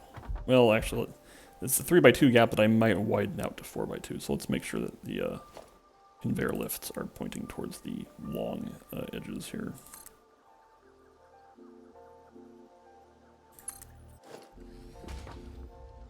Okay. So then I can... So I could run a conveyor belt straight from here to there. I'm not going to do that, though. I'm going to have another conveyor pole. Let's see, how close can the conveyor poles be before it thinks it's too steep. You're down for this? Yeah, okay. Can you be even closer than that? Probably not much closer. Like if I... For example, this almost certainly will not be allowed. Yeah, conveyor belt too steep. Yep. So that's too steep. How about here? We already did this one. If this one works, then I'm just going to leave it like this. Okay, so this is allowed. And now I can go like that. Okay. So this still allows relatively easy walking around. And gets the screws up there. So now we've done that for screws. And then the other thing we want to do is up on the upper level we need to pick out a place for inner and outer rings of stacking conveyor poles. So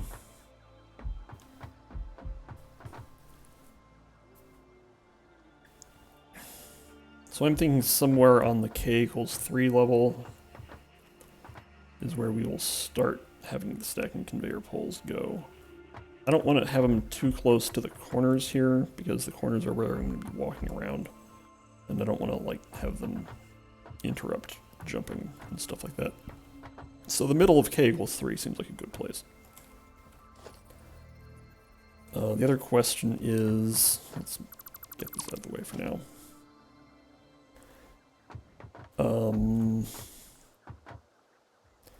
Do I want the conveyor poles themselves to be on the extremity on the outer edge of a slice, or in the middle of a slice, or somewhere in between? I don't know. This would actually afford an opportunity for a visual reminder of which direction each ring goes. So if we say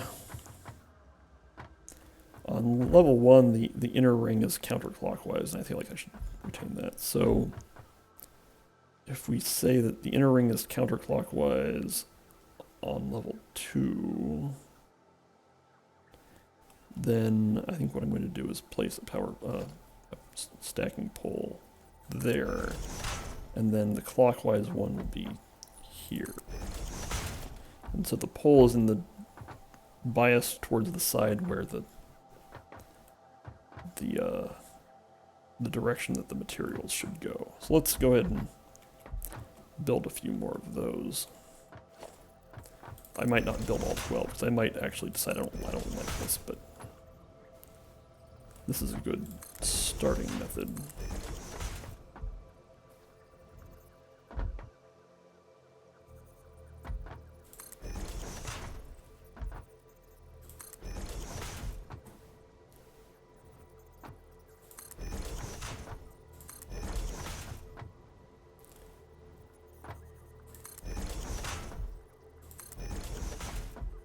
This is easy enough to do, I'll just finish it.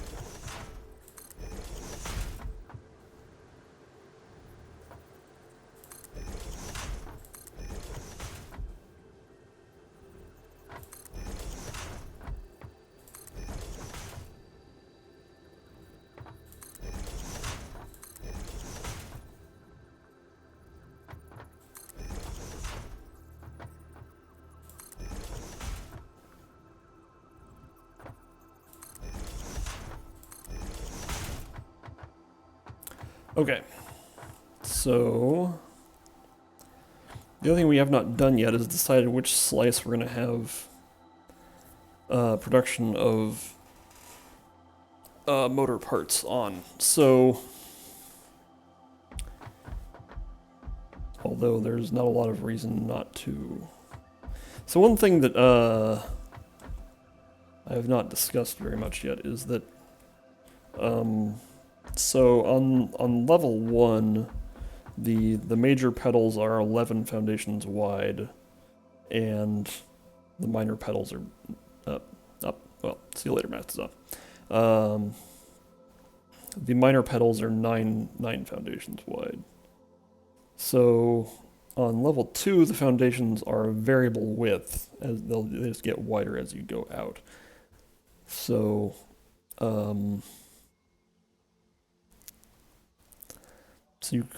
so as you can see, like over here, we have, let's just go take a look at it. Oops, this is gonna hurt a little bit. That's fine. Here on a major petal, we have a row of constructors making steel pipes, and then then 2 rows of assemblers, each making encased industrial beam. So this is enough width for like three rows of like actual buildings plus their attendant splitters and mergers. So if I want to make motors, I could do something similar where I have 3 rows of stuff, one making rotors, one making stators, and then all of that feeding into a thing making motors. I don't think I can fit all that on one level because that's 3 different types of assemblers. Here I get a particular kind of space efficiency from having the assemblers that have 2 different inputs and then 2 rows feeding off of each one of those things.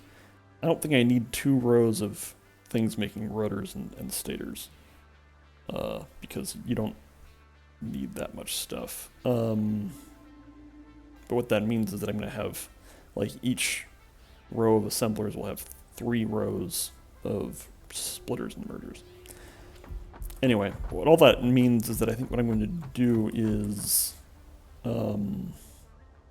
have one, well, the other thing I could do is take a slice out very deep until it's so wide that it no longer matters.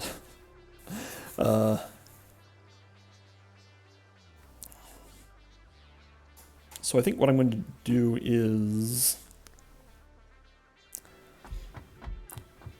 pick a petal, or pick a slice, and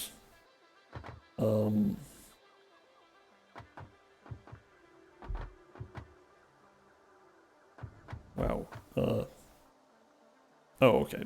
I was looking for the ramps, and it's right over there. Pick a slice, have the center of the slice be motor assembly, and the rotors and stators will be made on either side of that. Let's go. So the question is then which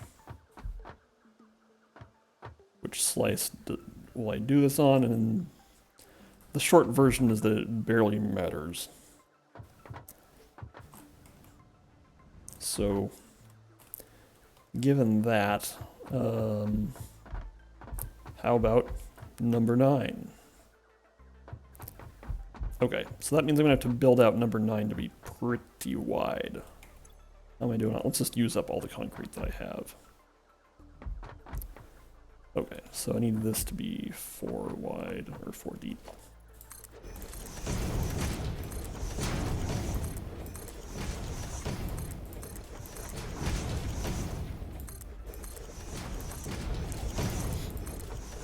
I think if I get motor production going, that'll probably be enough for today. I've done a lot of geometry, so that's a good amount of productivity.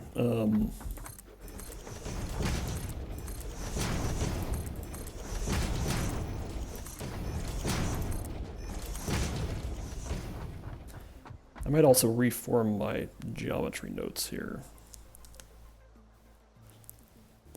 Yeah, hold on, I'm gonna do a bit of Google Sheets screwing around.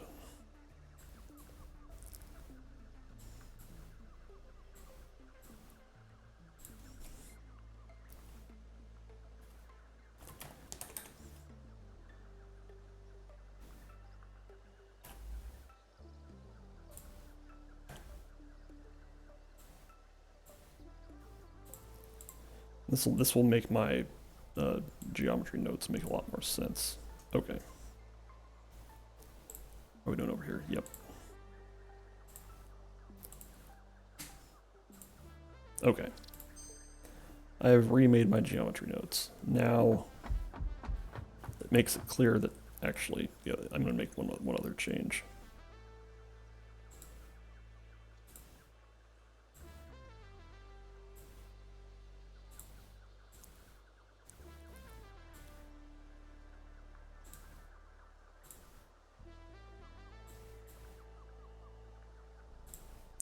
Almost got this. Okay. There, I've fixed my geometry notes. Now I've made it so that I have just a visual thing that says how deep any given k value is. So here we have k equals 3 and it says depth equals 3, and that's correct. Okay. And k equals 5 and depth equals 4, which will 1, 2, 3, 4. K equals 7, depth is still 4, so we can just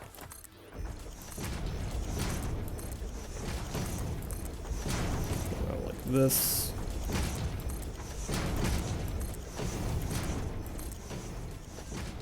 K equals 9, depth is still 4, and I'm going to run out of concrete, so let's go get more concrete.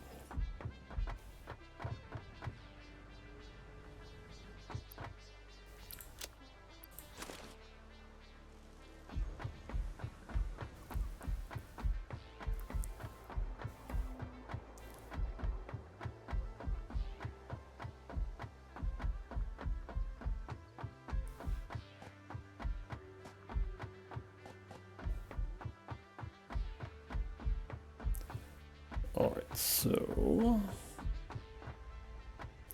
again, this is k equals 7, and now we're going to go out to k equals 9.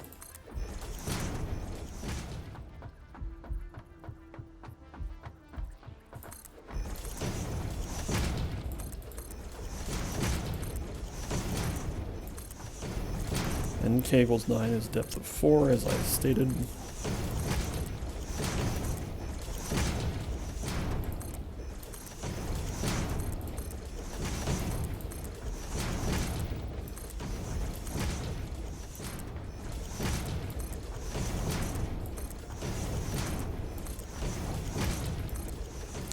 And then k equals 11 has a depth of 3.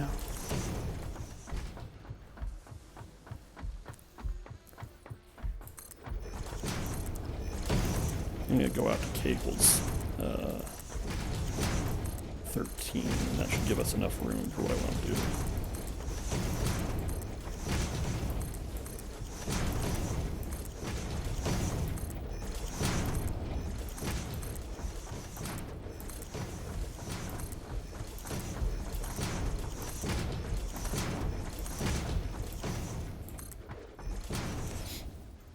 K equals 13 has a depth of 4.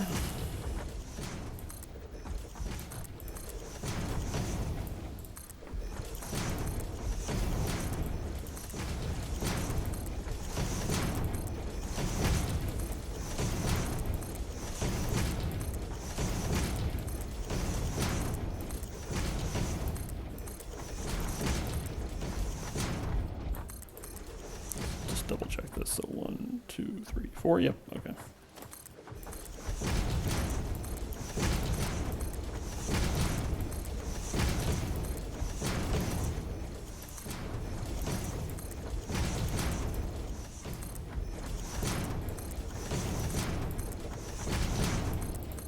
Okay. So now question is it wide enough out here for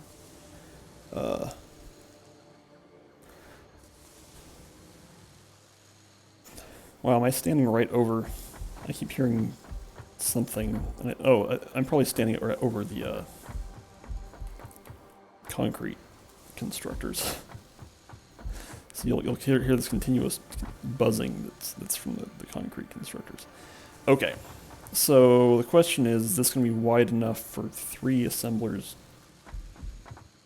deep? Okay, or 3 assemblers, all with unique stuff going on. So I'm going to hotkey some stuff. Let's just put splitter, merger, and assembler.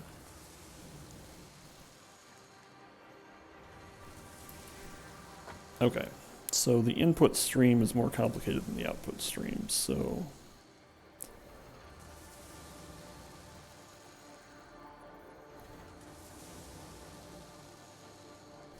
Where are we? Yep, that's the edge of Kegel's 13.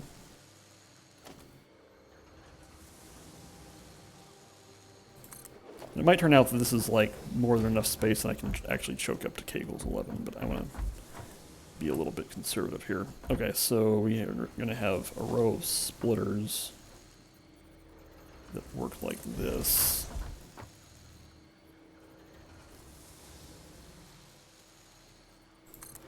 How do you feel about that? Yeah, that's fine. And then a merger.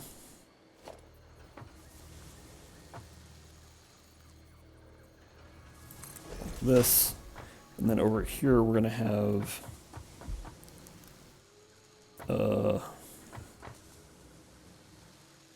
should I have which way should I have the assembler pointing? I could have it pointing this way or this way.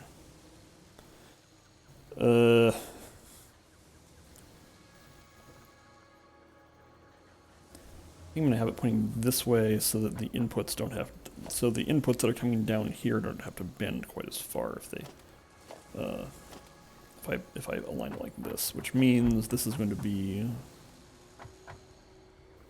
well, it's going to be 2 splitters wide, whether I approximately like that, and then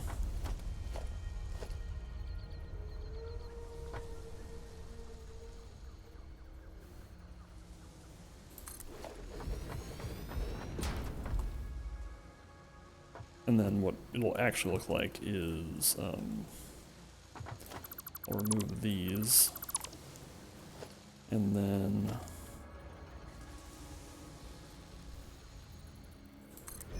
that'll go there and there. How do you feel about that? Oh, that's a decent amount of space.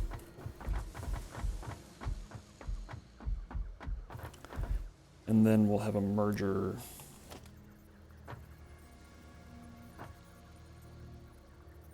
like that. Now we have a healthy amount of walking space here. Then we check the other side. And again, we're going to have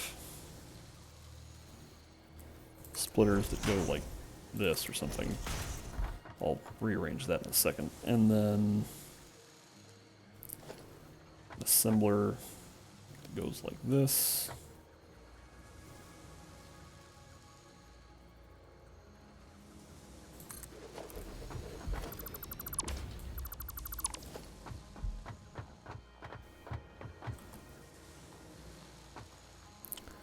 And then the splitters will actually be arranged. Now let's do it like this just for consistency. Hello? There we go. Yep. That's a lot of space, but that's fine. And then merger stream will go here.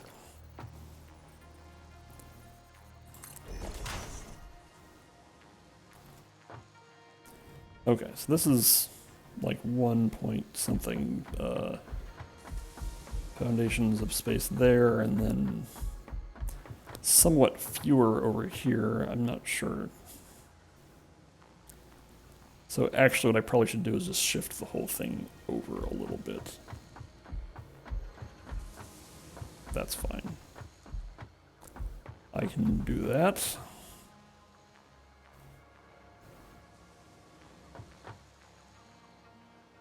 Okay, so we determined that this is wide enough.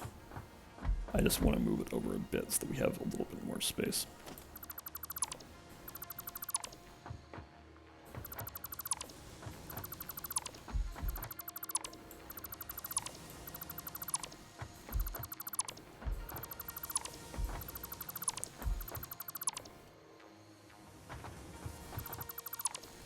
Okay. So what this is going to look like is then I have a merger sitting like right here. Yeah. And then an assembler feeding into it.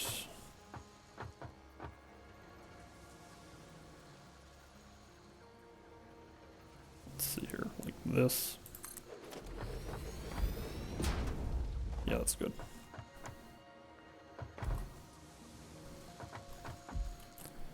And then splitters over here.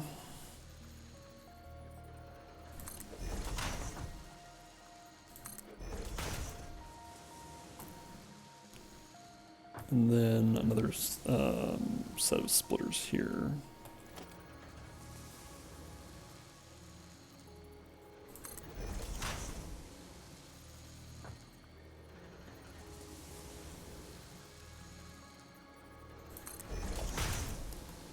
And an assembler here.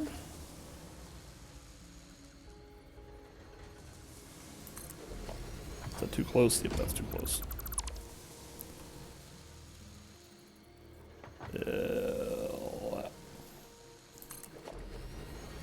Yep, that's correct.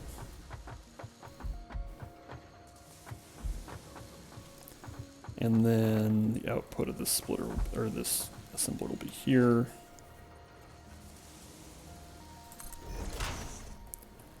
And then we're going to have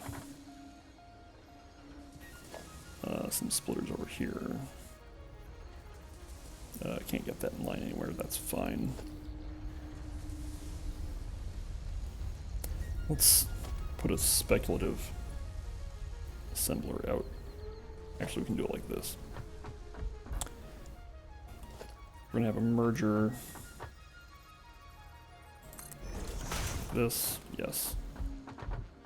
And then an assembler that feeds into it here.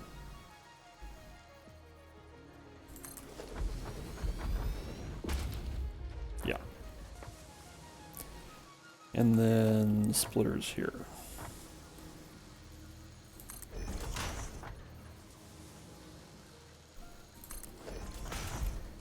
Yeah, okay, I like this setup.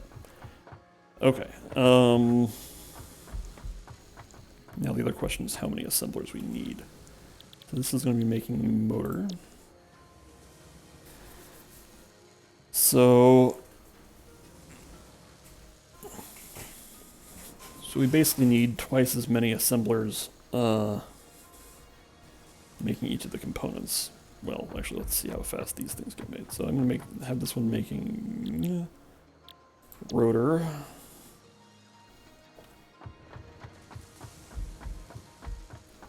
And this one making the stator.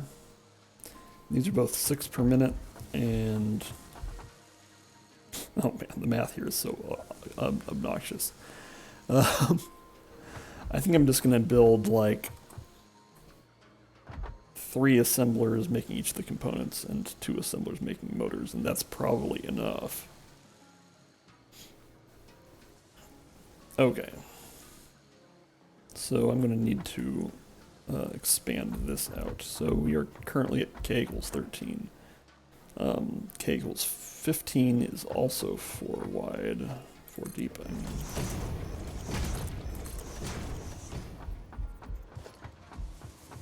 Ah, that's gratuitous. I can do it like this.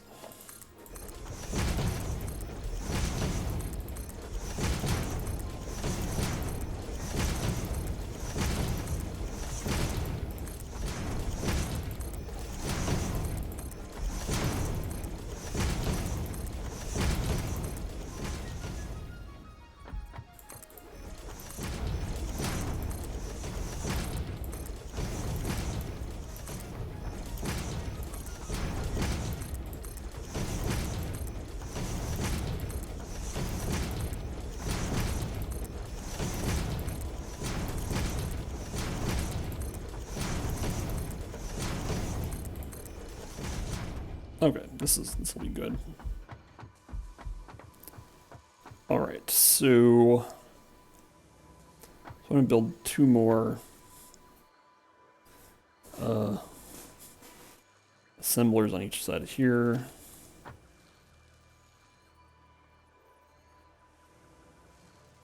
I can make these very close together because you can still walk through like this.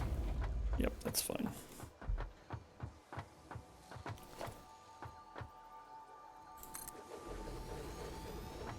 And then one more assembler here.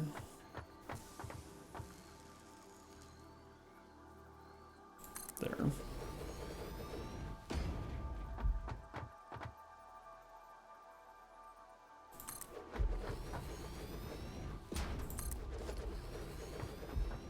Okay.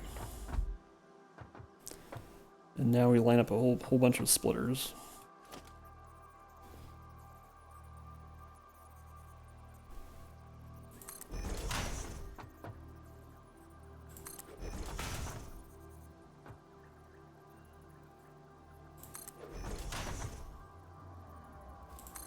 There we go. And then mergers would go this way.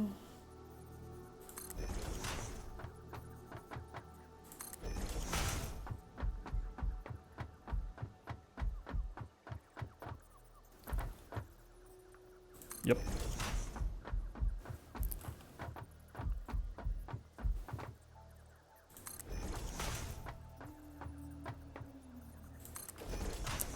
Then we have some more splitters to line up over here. Oop.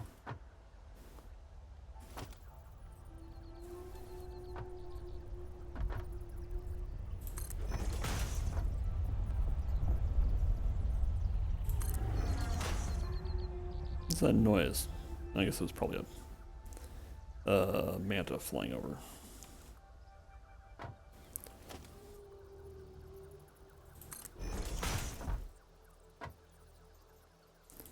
Okay.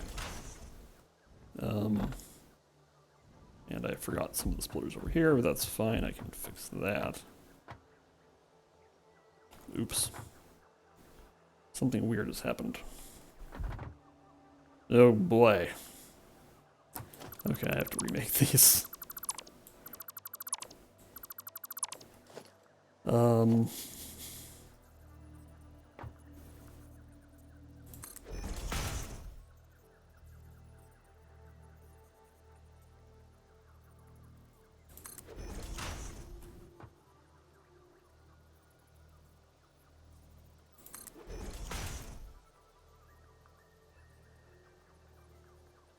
There we go. That's much more normal. Okay.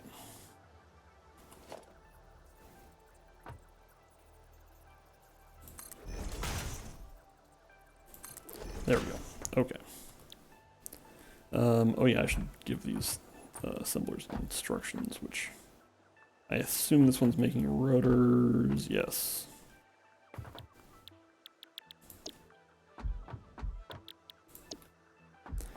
And then this one's making motors, and these are making stators.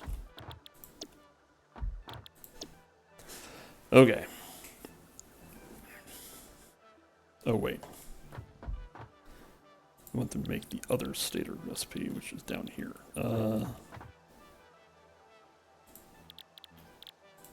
Here. Yes.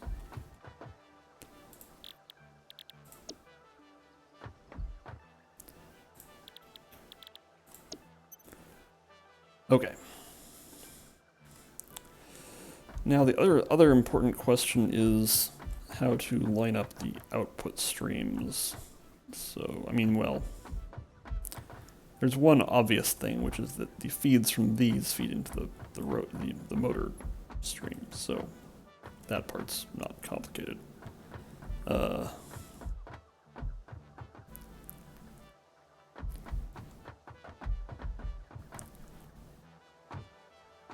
So one way to do this is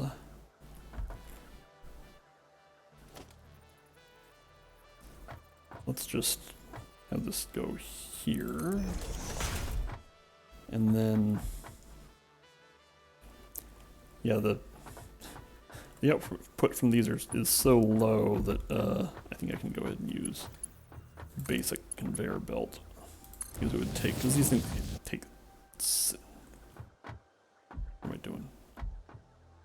Well, that's weird. Oh, right, it is actually the underside of the conveyor belt, so it goes the opposite direction. I get it. Okay. This will feed in here.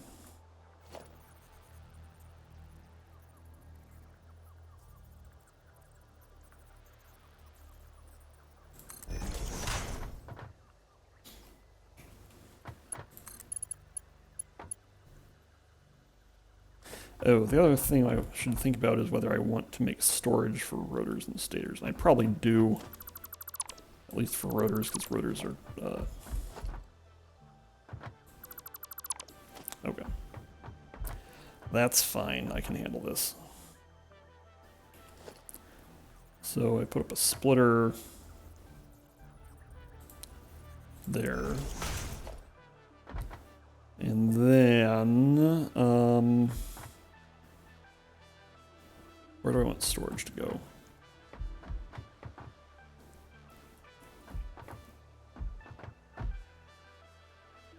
Let's see, we're gonna have inputs coming in over there. I guess, I think what I'm gonna do is put up a pole here.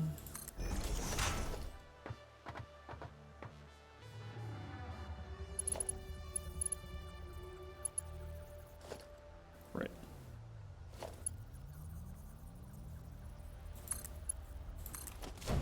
You okay with that? Yeah, this is enough for 6 assemblers making motors, which is a ton.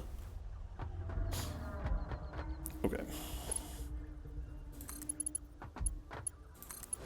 So that'll be like that, and then we can put a storage container here.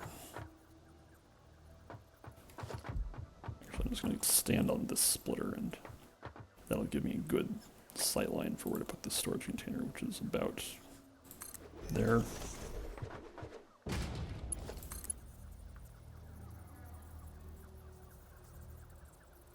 Also, I'm out of iron plate. Okay, let's go get more iron plate.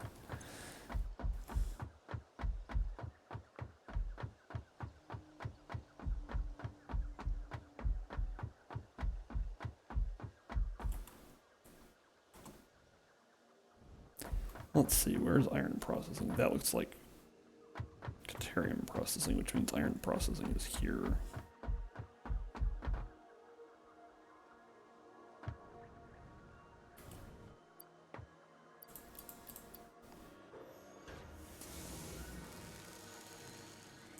And we're going to run out of iron rods also, so let's go get more of those.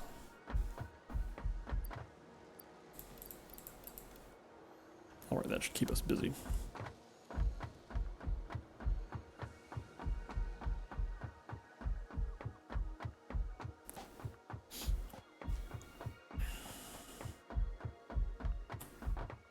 Okay.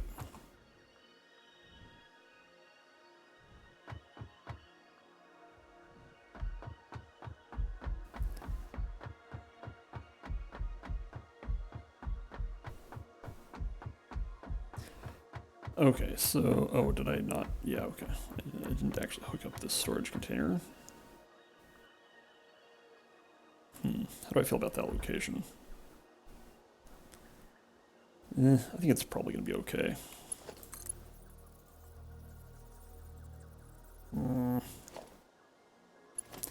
Just do it and get on with your life. Okay, so then we will put up a splitter here. You get this in line with any of the stuff over there? I think it's too far away. Yeah, that's fine.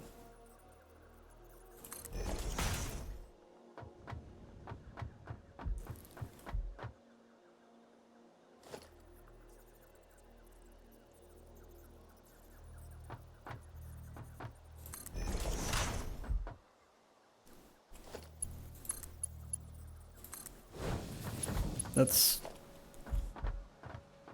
kind of ugly. I'm going to redo that.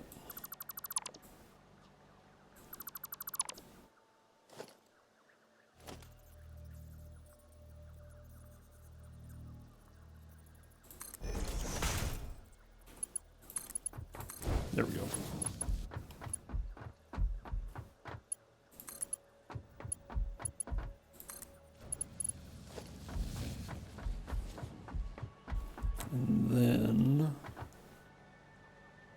a storage container for stators, which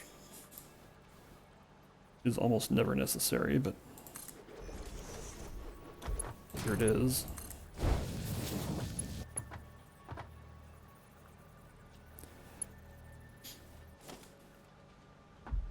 Alright, and then, how's that gonna work out? That'll be fine, actually. Okay, should I hook up these conveyor belts now? Yeah, let's go ahead and do it now.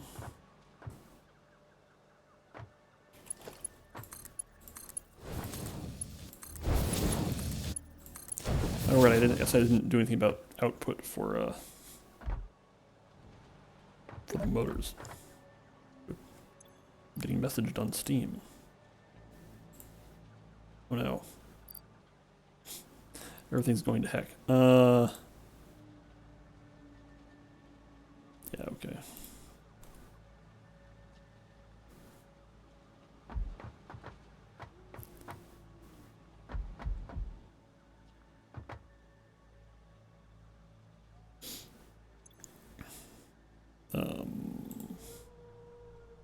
Now I've lost my train of thought. Okay, no, this is fine. So I could line up where the motor output will go, but first I want to see where all the inputs come in from, and then that will determine where I put the output. The output stream that will actually go out. Okay. Oh dear. This is not going to work. So let's just double check that our... So the problem here is that these splitters are overlapping more than they actually are allowed to, so I have to replace these splitters.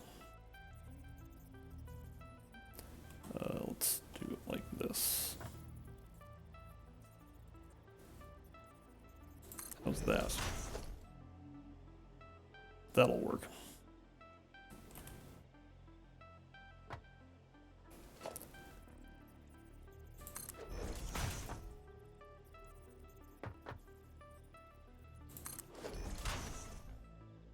And now these things look... Yeah, that's a lot better. Okay. And these are making rotor, yeah. So rotor requires iron rod and screw, so the input belts here will be fast.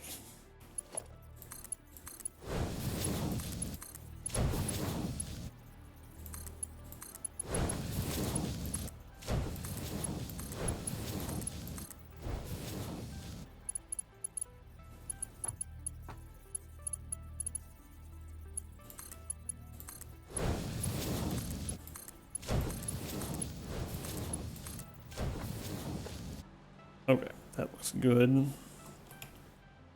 then this is the motor production, so this can be slower.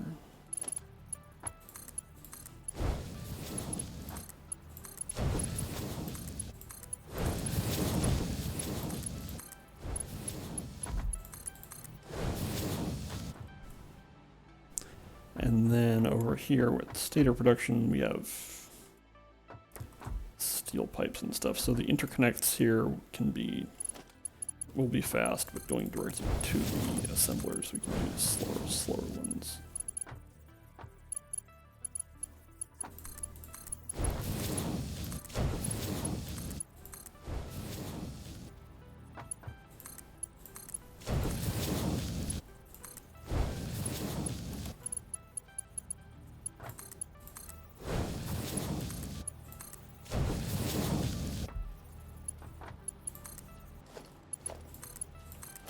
There we go, and now let's go line up the output belts.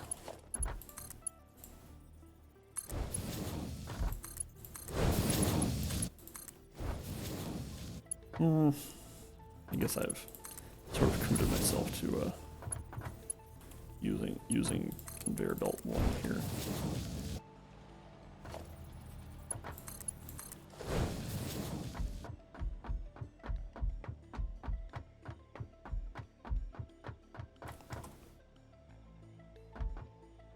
So yeah, so 3 assemblers will make a total of 18 per minute at maximum production, which conveyor belt 1 can definitely handle.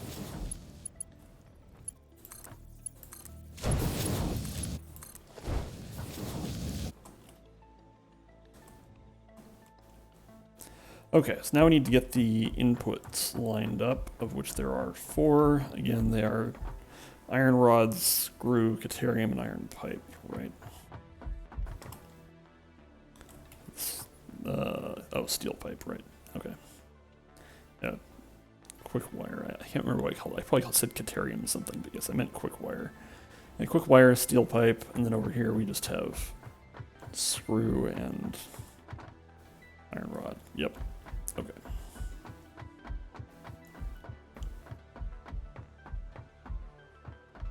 So one way to do this is to set up these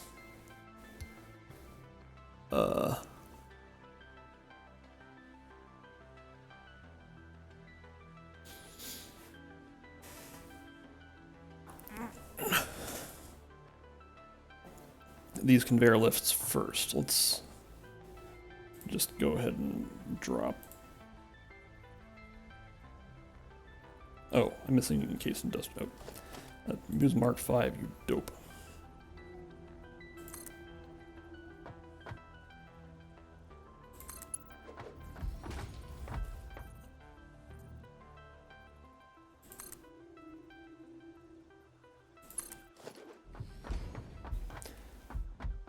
Okay, so one thing to keep in mind is that we'll have, for things like screws, we'll have several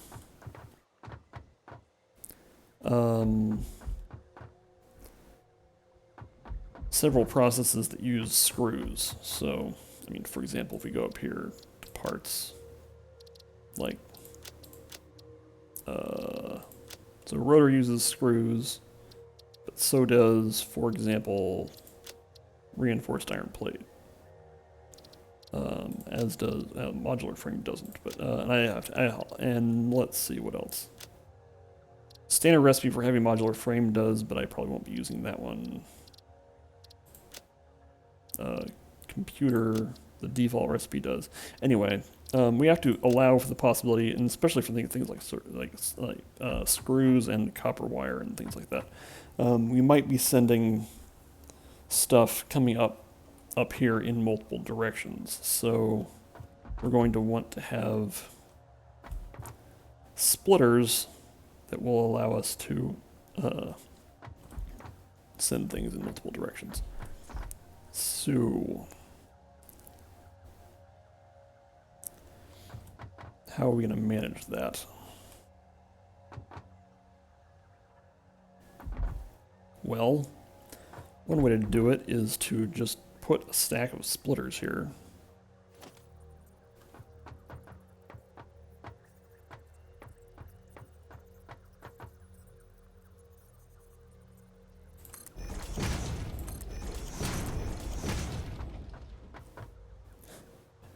Okay, so we want the inner ring going over there.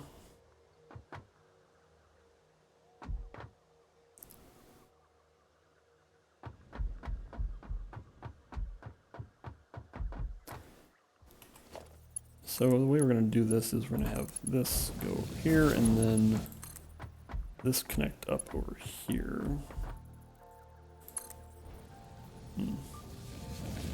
That's maximum length, huh? And the other thing that's going to have you happening is we might have, so we're going to have screws coming over here and then heading down there, but how do we deal with the fact that we're going to be wanting to split the output here? I think we're going to have some more floating splitters. Okay, so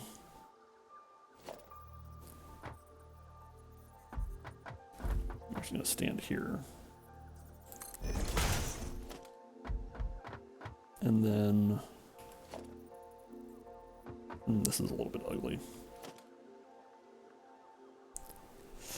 The other options we could split after this thing, but there's not really an elegant solution here.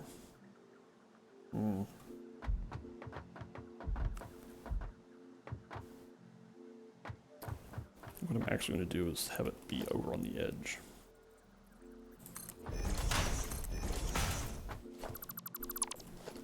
Okay, so now... Wait a minute, this splitter's pointing the wrong direction.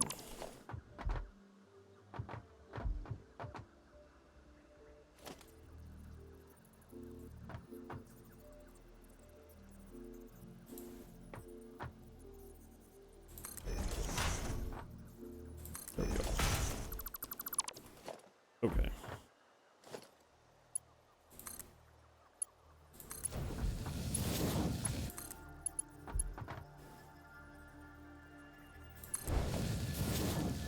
Okay, now the other thing we're going to do is have a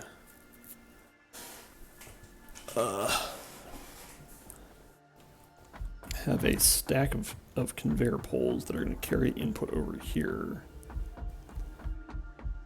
and then split into the various inputs here. So let's have this be kind of going in stages.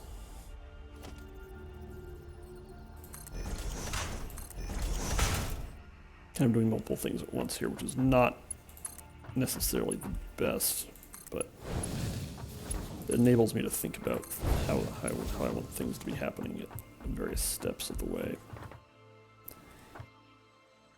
Okay.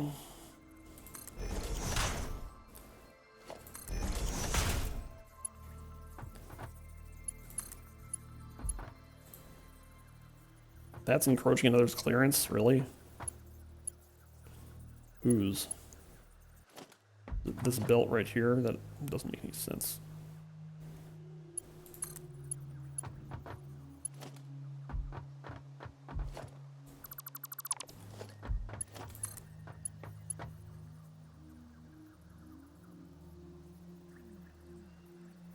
What? Really? Is it this splitter that... I'm baffled and befuddled. Nope, that's also encroaching another side. Do I have to move these splitters over? Hold on.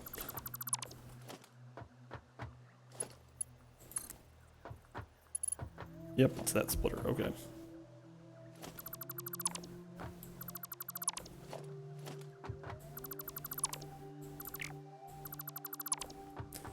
Alright, I'm gonna redo this a little bit, but I think I have the space for it, so it's not a big deal.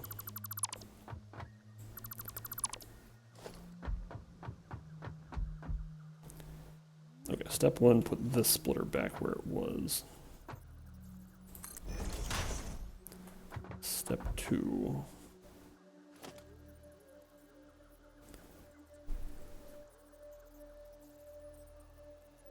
So that'll go out to there, and then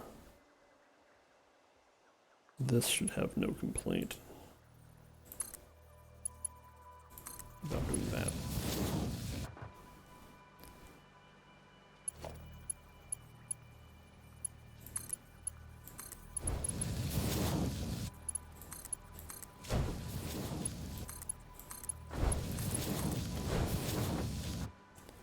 Okay, now we need to replace these splitters.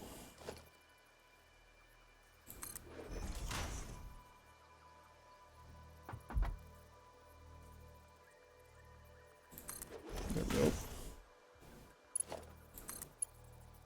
Wait a minute. Yep.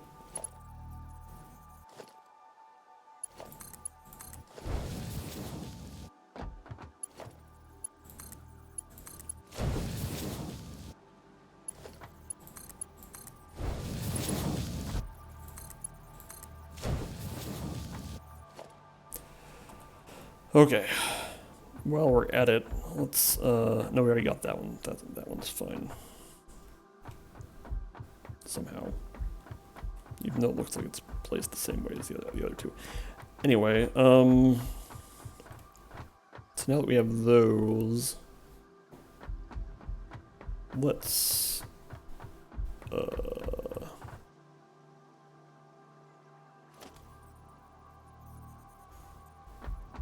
say that we're going to have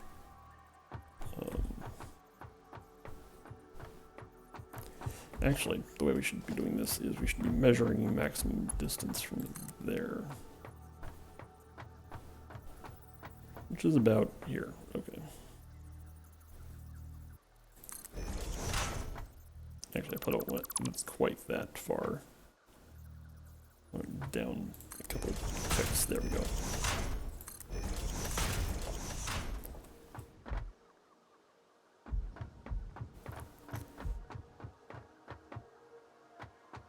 Okay, so we want this to be carrying screws over here.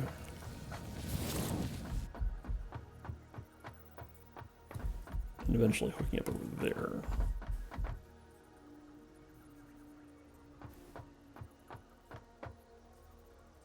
Let's throw down another stack here.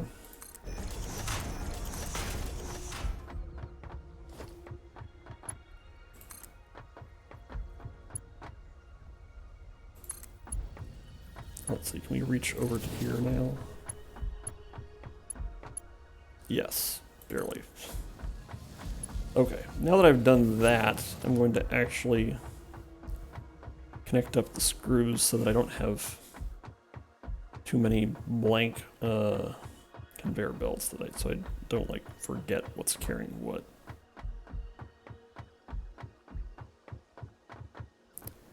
So to do that, we head over this way.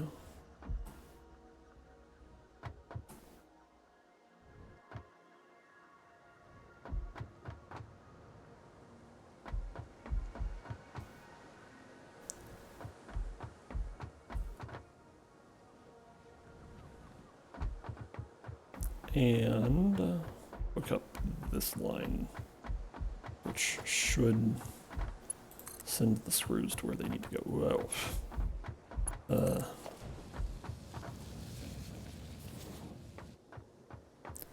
And there they go.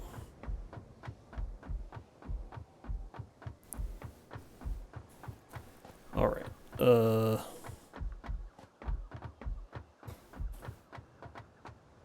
Where am I?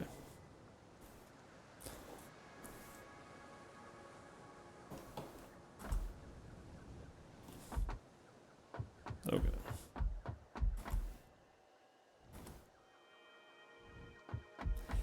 Now, if we look up here, yep, there are screws moving very fast over to the factory area. Can I walk under this? No. Okay, so you can't walk under splitters floating at one remove up. Okay, let's get iron rods hooked up. So iron rods are over there.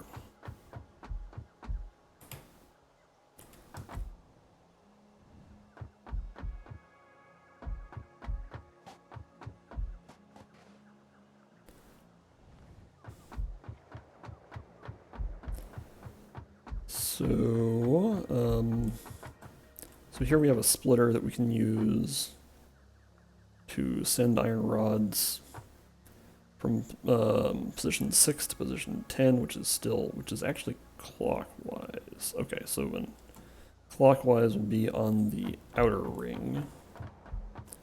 So I think we can hook it up right there. Which looks like it is relatively complete. Okay.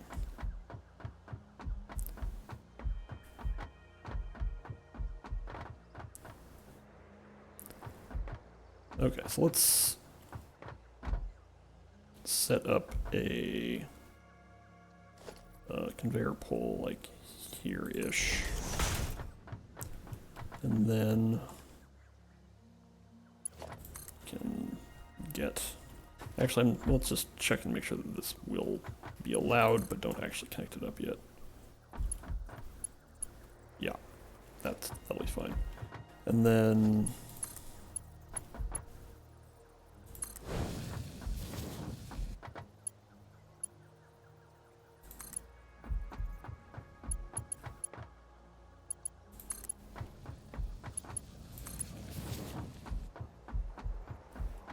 send this conveyor belt clockwise around the ring here.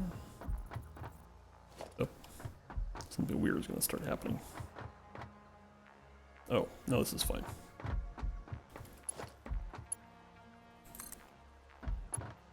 Okay.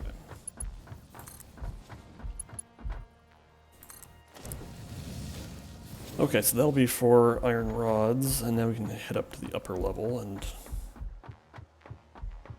continue that connection. Whoa.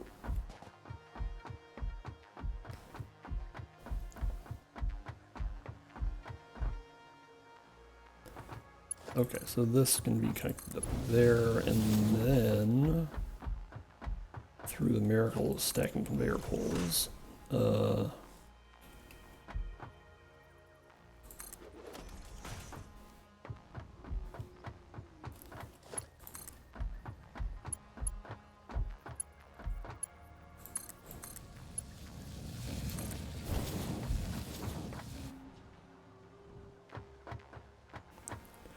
Okay, so now this will be over here.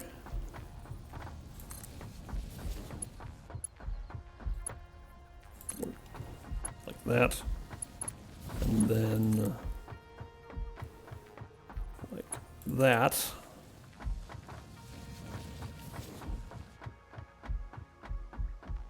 And you know what? We can go ahead and let's see. So what we want to do is then send the top two over to here, which I'm guessing that is too far, but let's just double check.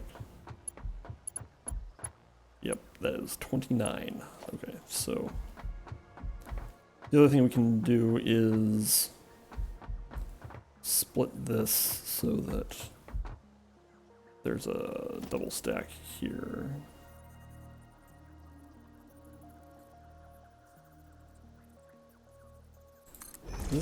No, I think geometry says this isn't allowed.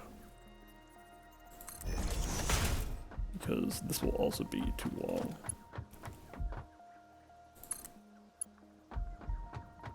Yep, that's 28, okay. So it doesn't really matter too much where we do this.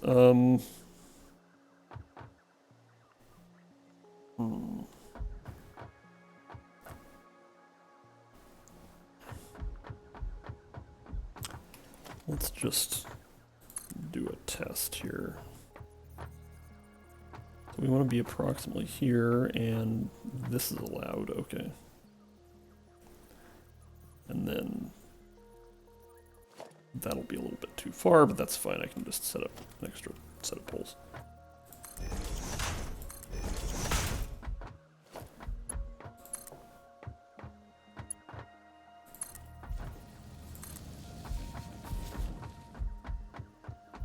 That'll be very close, but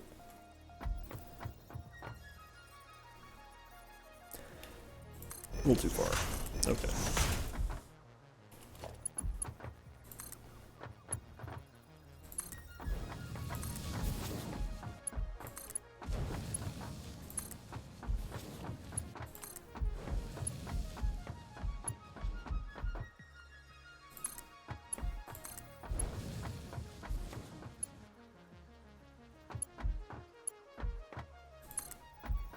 And we're almost out of aluminum, so let's go get more aluminum.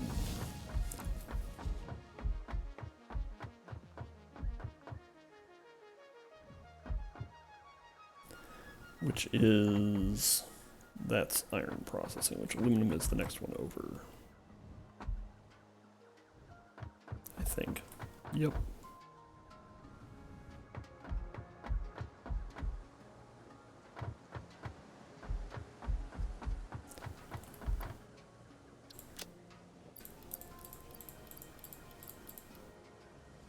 Alright, that should keep us busy. How are we doing on iron plates? Let's pick up some more iron plates while we're here.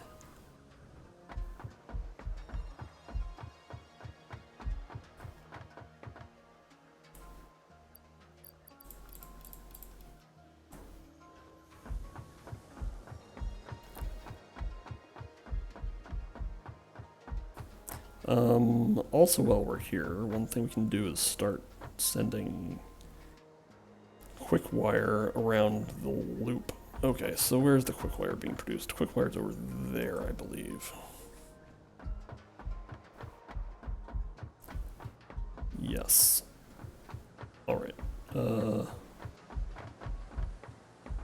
Is there a splitter? Did I not put a splitter here, for splitting quick wire? Looks like no, but it will be pretty easy to do so.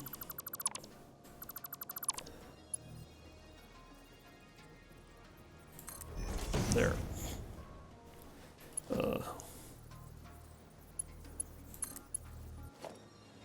Say what? What's going on here?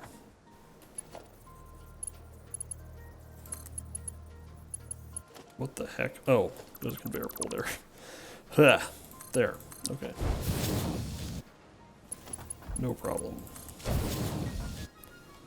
Okay, so this needs to go... Where are we? North is that away. So that means we are going to be going...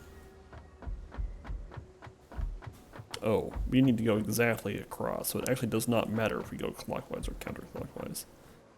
Let's go, in that case, let's go counterclockwise.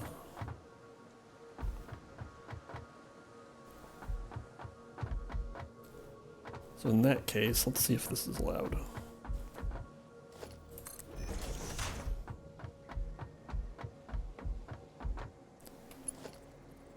Oh, should I also hook up the iron rods? I think I should probably hook up the iron rods before I get too distracted.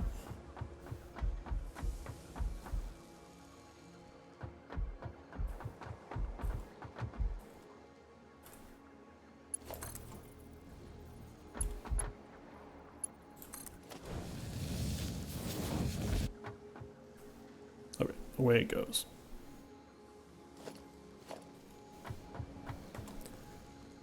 All right. So quick wire, if we're going to be sending it counterclockwise. Right, so I wanted to attempt this, and I don't know if it'll be allowed, but I'm going to try.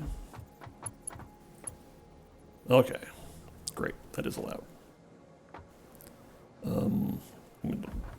Let's go actually just go ahead and hook that one up.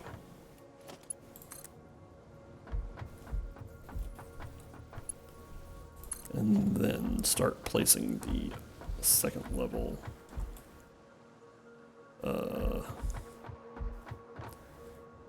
conveyor poles, and then that will be this will be the last connection for enabling quick wire.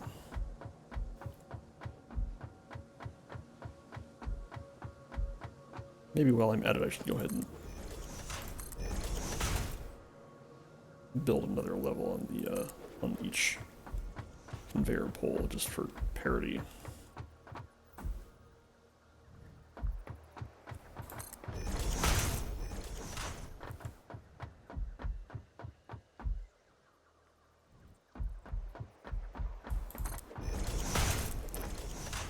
Okay.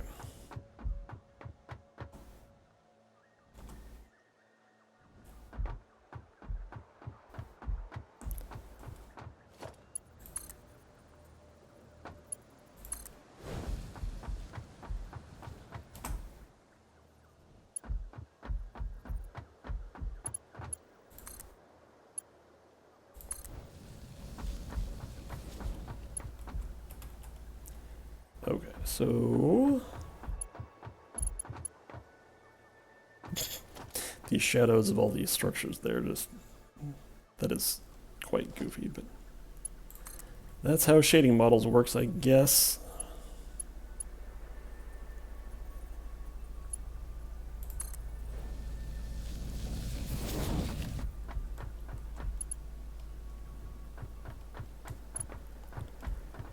Okay, so now we're going to send this belt, which actually needs another stacking pole there.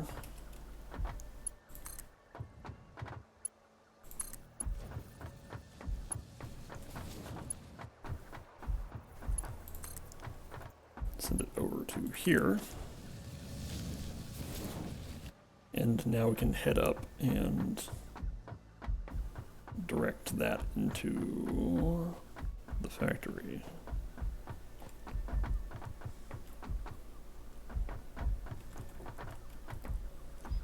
Okay, so we're going to need essentially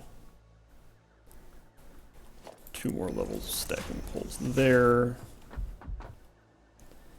2 more levels of splitter here. Yeesh. That's going to start getting a little bit extreme, but that's okay.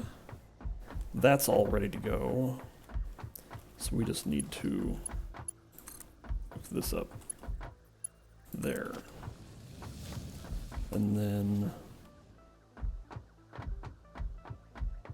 hook this conveyor belt up to that splitter. And then this goes there, and then into the splitter there. Yes, this is totally normal. Okay. And actually, while we're here, we might as well hook everything up for steel pipes as well. Right.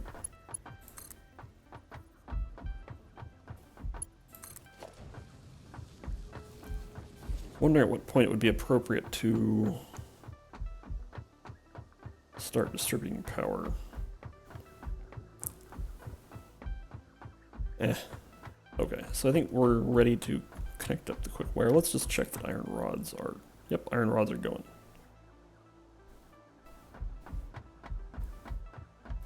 I think probably I'm going to finish hooking up all the inputs, connect up the outputs for the actual motor assembler, and then bring power over.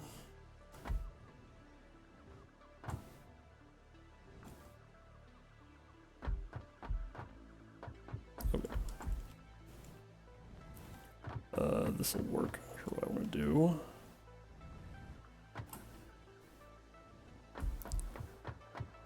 Okay.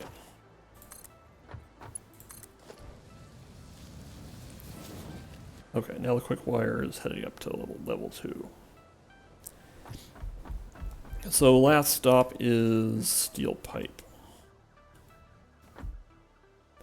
which is being made somewhere, probably over here.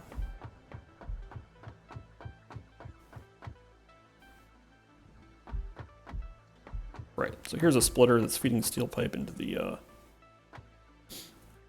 encased industrial beam area, but I also have, can just put it here. In fact, I think I'm going to build a storage thing here.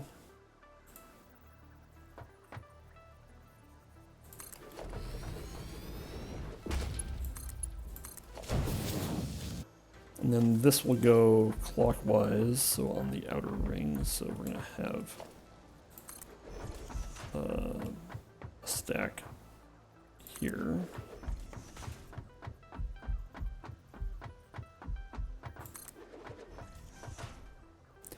Then once we get there, then we'll have to do a different thing, so to direct stuff around the corner. In fact, I think the way that we'll do this is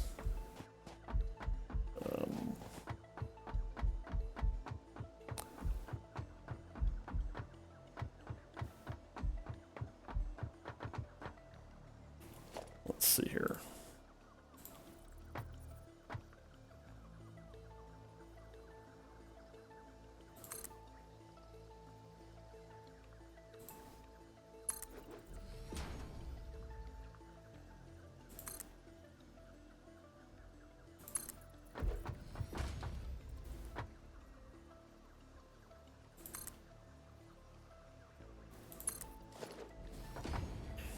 I think while I'm here, I should probably expand this.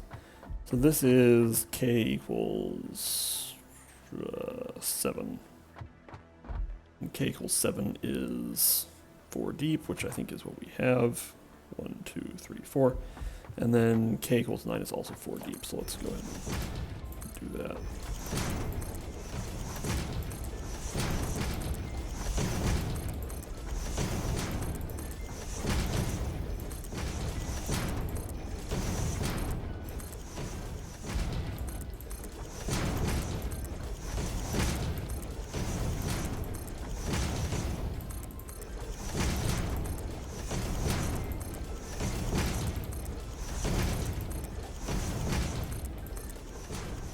Oops, that's incorrect.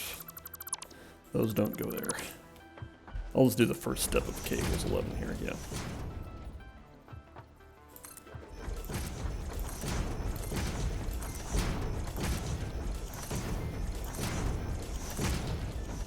Okay.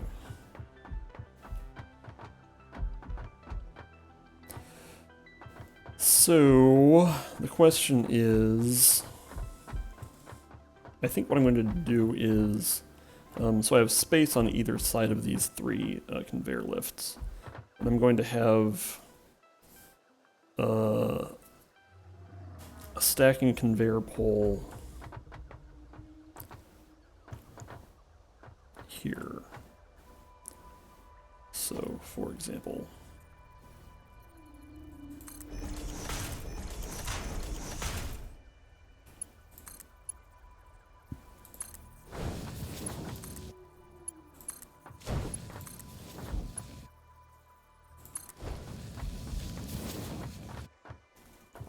and then another one over here.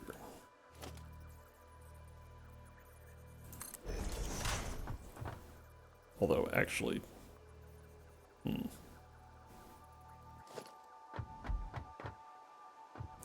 how do I feel about that? This will probably work out.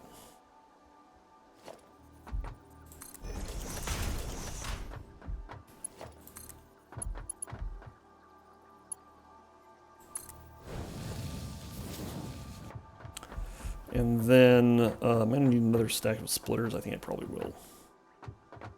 This might get cramped. I might need to move these conveyor lifts back to allow for extra logistical space. Alternatively, I might designate more than one level as being used for staging from level 1 to level 2. Because alternatively, I could use a giant stack of splitters. So if I were to do that, it would look like this. And then just make sure this isn't too long. Yeah, okay. I mean, this is a solution.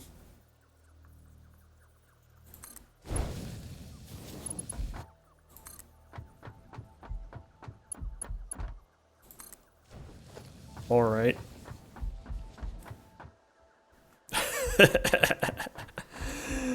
Okay then.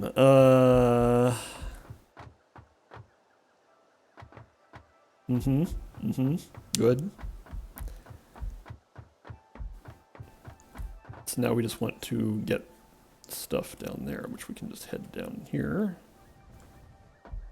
So now to get things around to these three conveyors, oh, I should also just build this out a little bit more.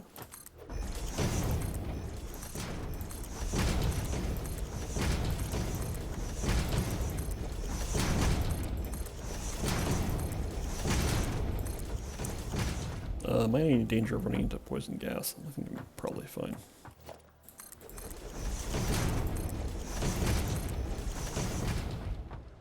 Okay. So the solution we're going to do here is...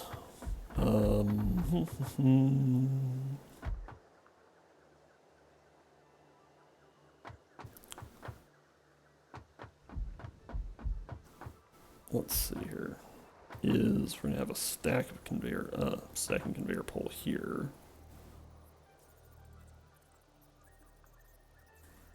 Actually, I'm going to align it like this.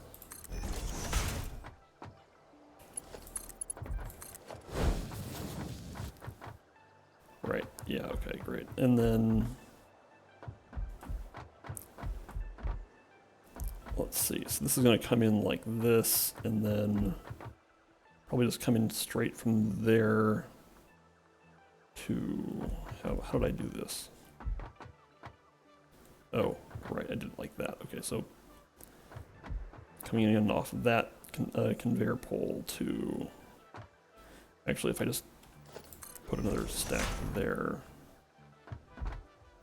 can I,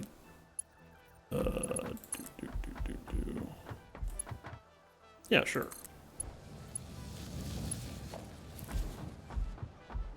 And now...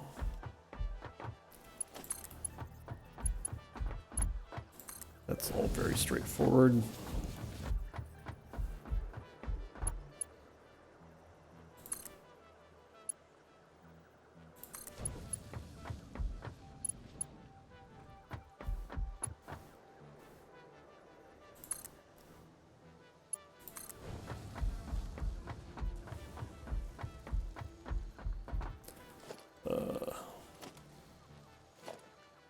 Yes.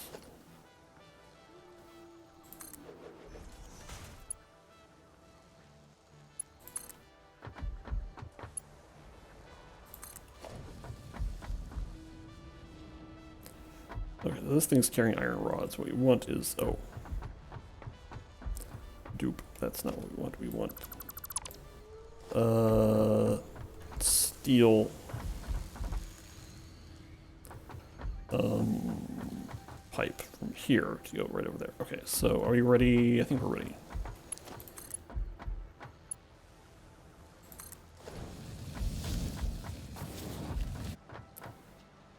Okay, so there goes the steel pipe. And now we can head upstairs. Oop, there it goes.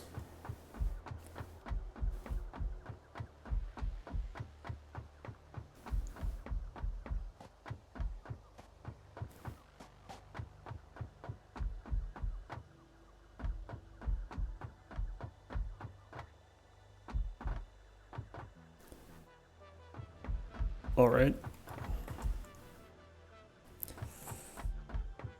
So now we have inputs going into both sides of the factory here. Let's just spot check that this looks correct. We have screws and iron rods everywhere. Yes, yes, yes. Okay. And on this side we have quick wire and steel pipe, which is the recipe we're doing. Steel pipe and quick wire. Yep. All right. Now we want to line up output. So there are a couple of things we want to have happen. We want to have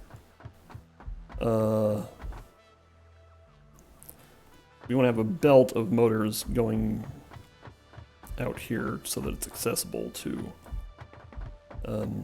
the central logistical system. Then we also want to have a storage container that will hold motors for personal use. So, and that should be relatively accessible. All right, so I think what we're going to do then is have a splitter. I think probably we can just, okay, so one thing that can happen is that the output belt could go on one of these stacking conveyor poles. I think probably on these is what would make sense. And then let's set that up.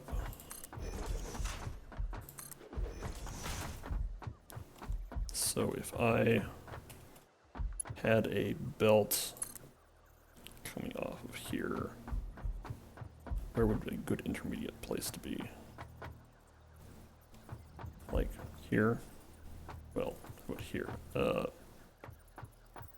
Like here.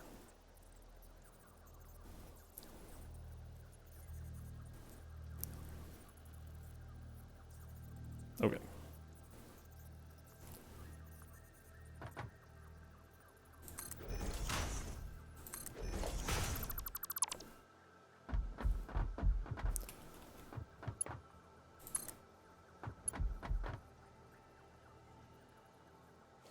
Do I want it higher up?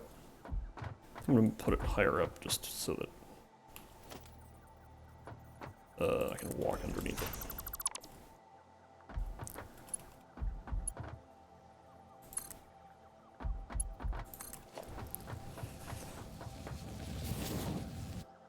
And then, let's see, do I want... So I could have this split into clockwise and counterclockwise streams, and then also have one going to storage. If I was going to do that, it's like these are very close by. So I'm going to actually choke this up a little bit to about here.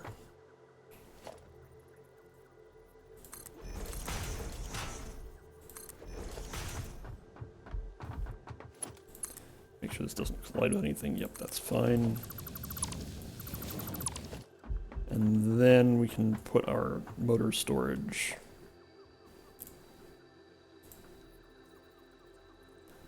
like here. Hello.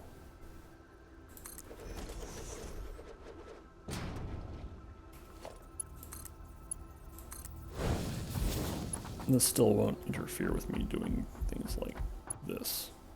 No, that's fine. Okay. Now we have to figure out how to get power up here, but I don't think this is actually going to be a very difficult problem. Let's see here.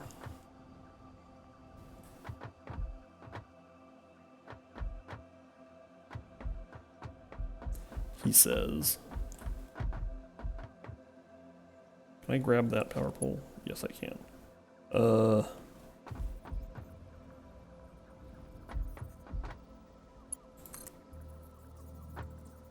Encroaching other clearance here. This is fine. Can't go there. Okay. How do I feel about going here? Well, if I do this.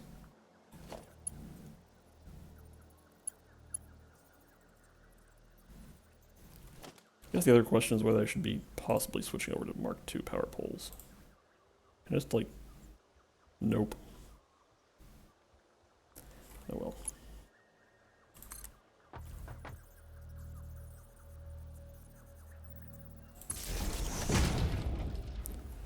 Okay, where do I want the default location for power poles to be? I kind of like it. This is...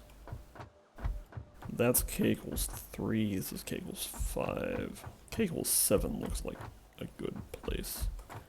Let's do that.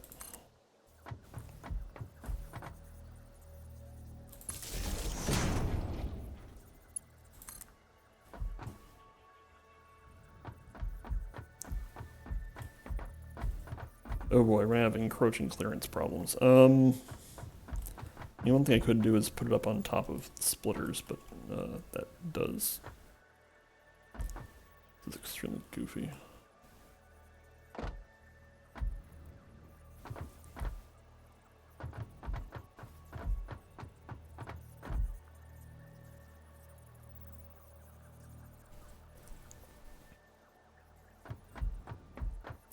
There might be a lot of magic pixel work here. This is encroaching others clearance. Let's see if I can find one, a spot that isn't.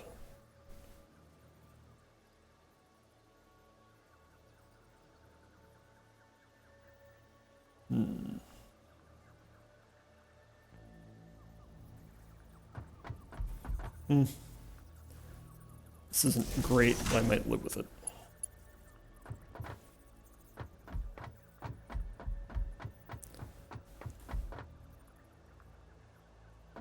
The other thing we could try is if we can do this.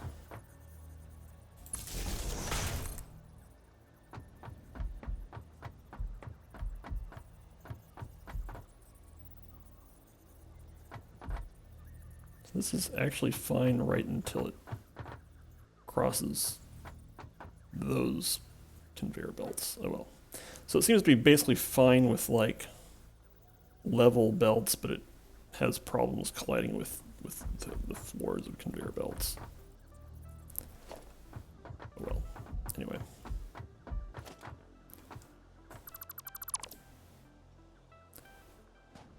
Okay. The other thing we can do is drop power further out, like here. Okay, let's get these things hooked up.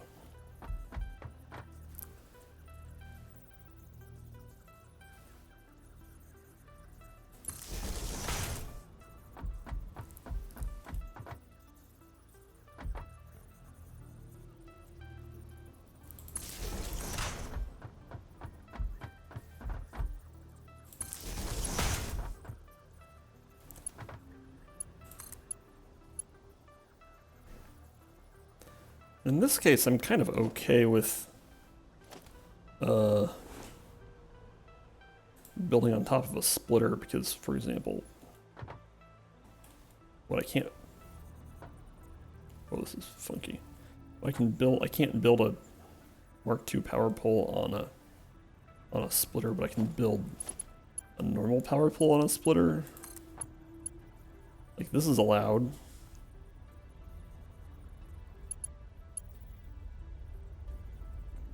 That's funky. I do spend a lot of time standing on splitters, so I'm not going to do that.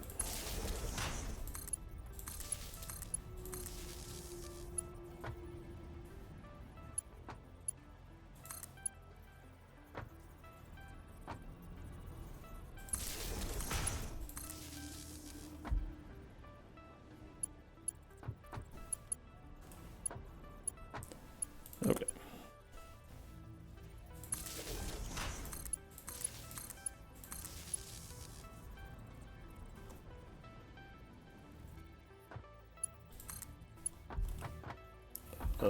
We want this on this side. Okay, zoop.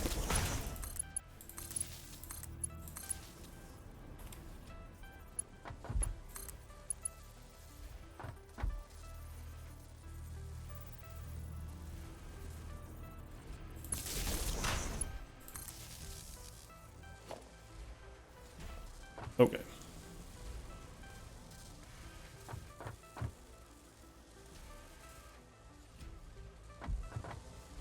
I would not be surprised if we are screw limited now, but let's just look and see.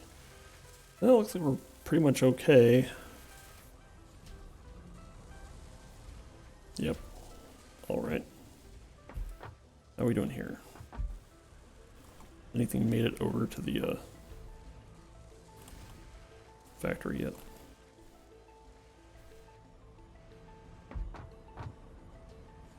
Nope. Also, I have not finished connecting. Uh-oh.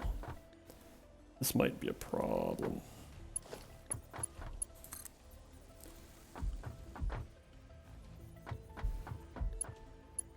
Yep, that is super not allowed. Okay.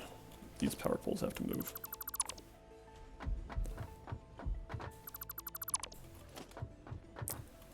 Okay.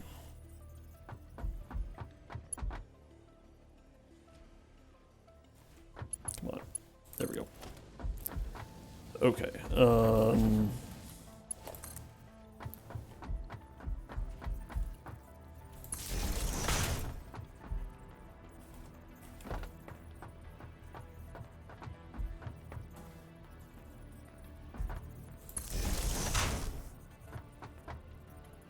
Oh, wait. Almost got this fixed up.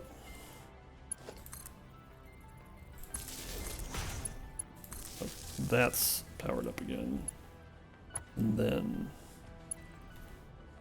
Oh.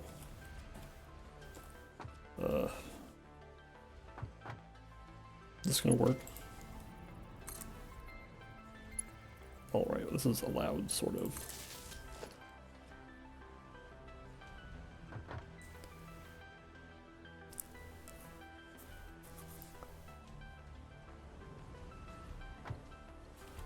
This is going to cause a few problems, so I'm going to eat up space. And, oops, don't do that.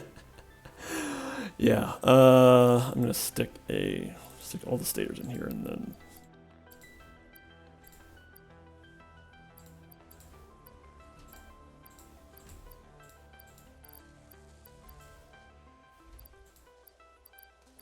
Okay.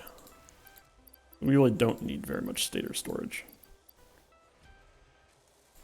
There. We probably can do the same thing with rotors, actually.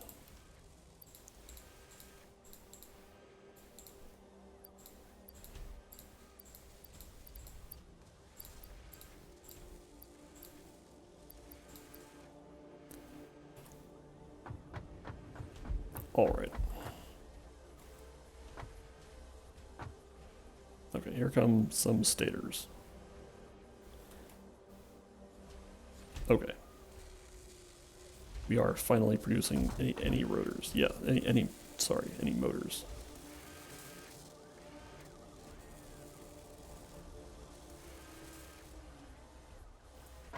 And it only took us like 3 hours. Well, we did a lot of actually other stuff. So it took about an hour of factory work.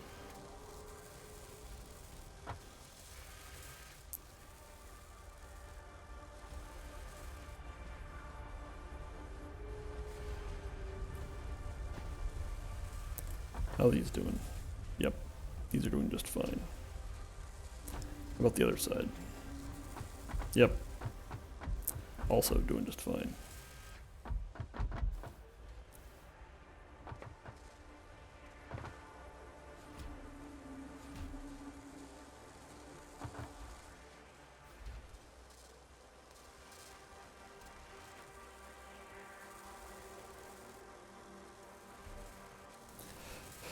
Okay, so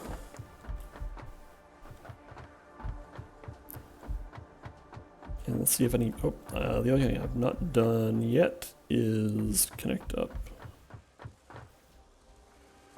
the output from the. So we have just like motors very slowly. I think I'm actually going to replace this with a fast belt. And this probably can reach this far. Not quite. Okay, so we have to do this.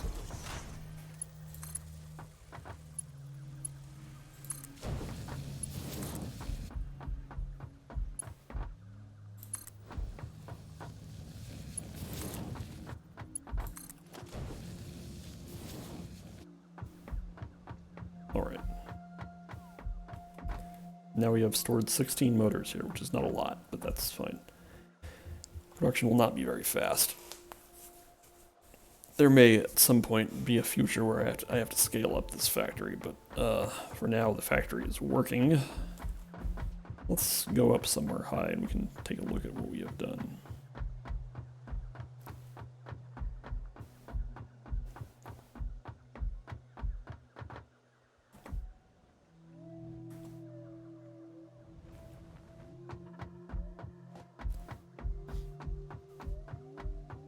Okay, so the primary achievement today was starting the architecture of level 2, which is intended to look more like, well, take the form more like a pizza rather than a flower. Because it is now 12 equal slices rather than 6 major petals and 6 minor petals.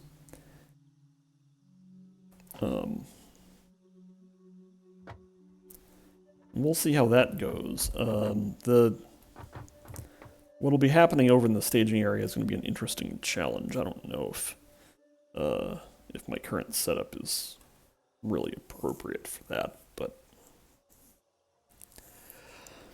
we'll see how that goes. So I may only need to send a couple more other things over there. Like iron plates, copper wire, I guess all the oil products, but they can probably, we'll see how we manage that. Alright, well. That was a lot of fun. Probably next stream on Tuesday, but I'll see y'all later.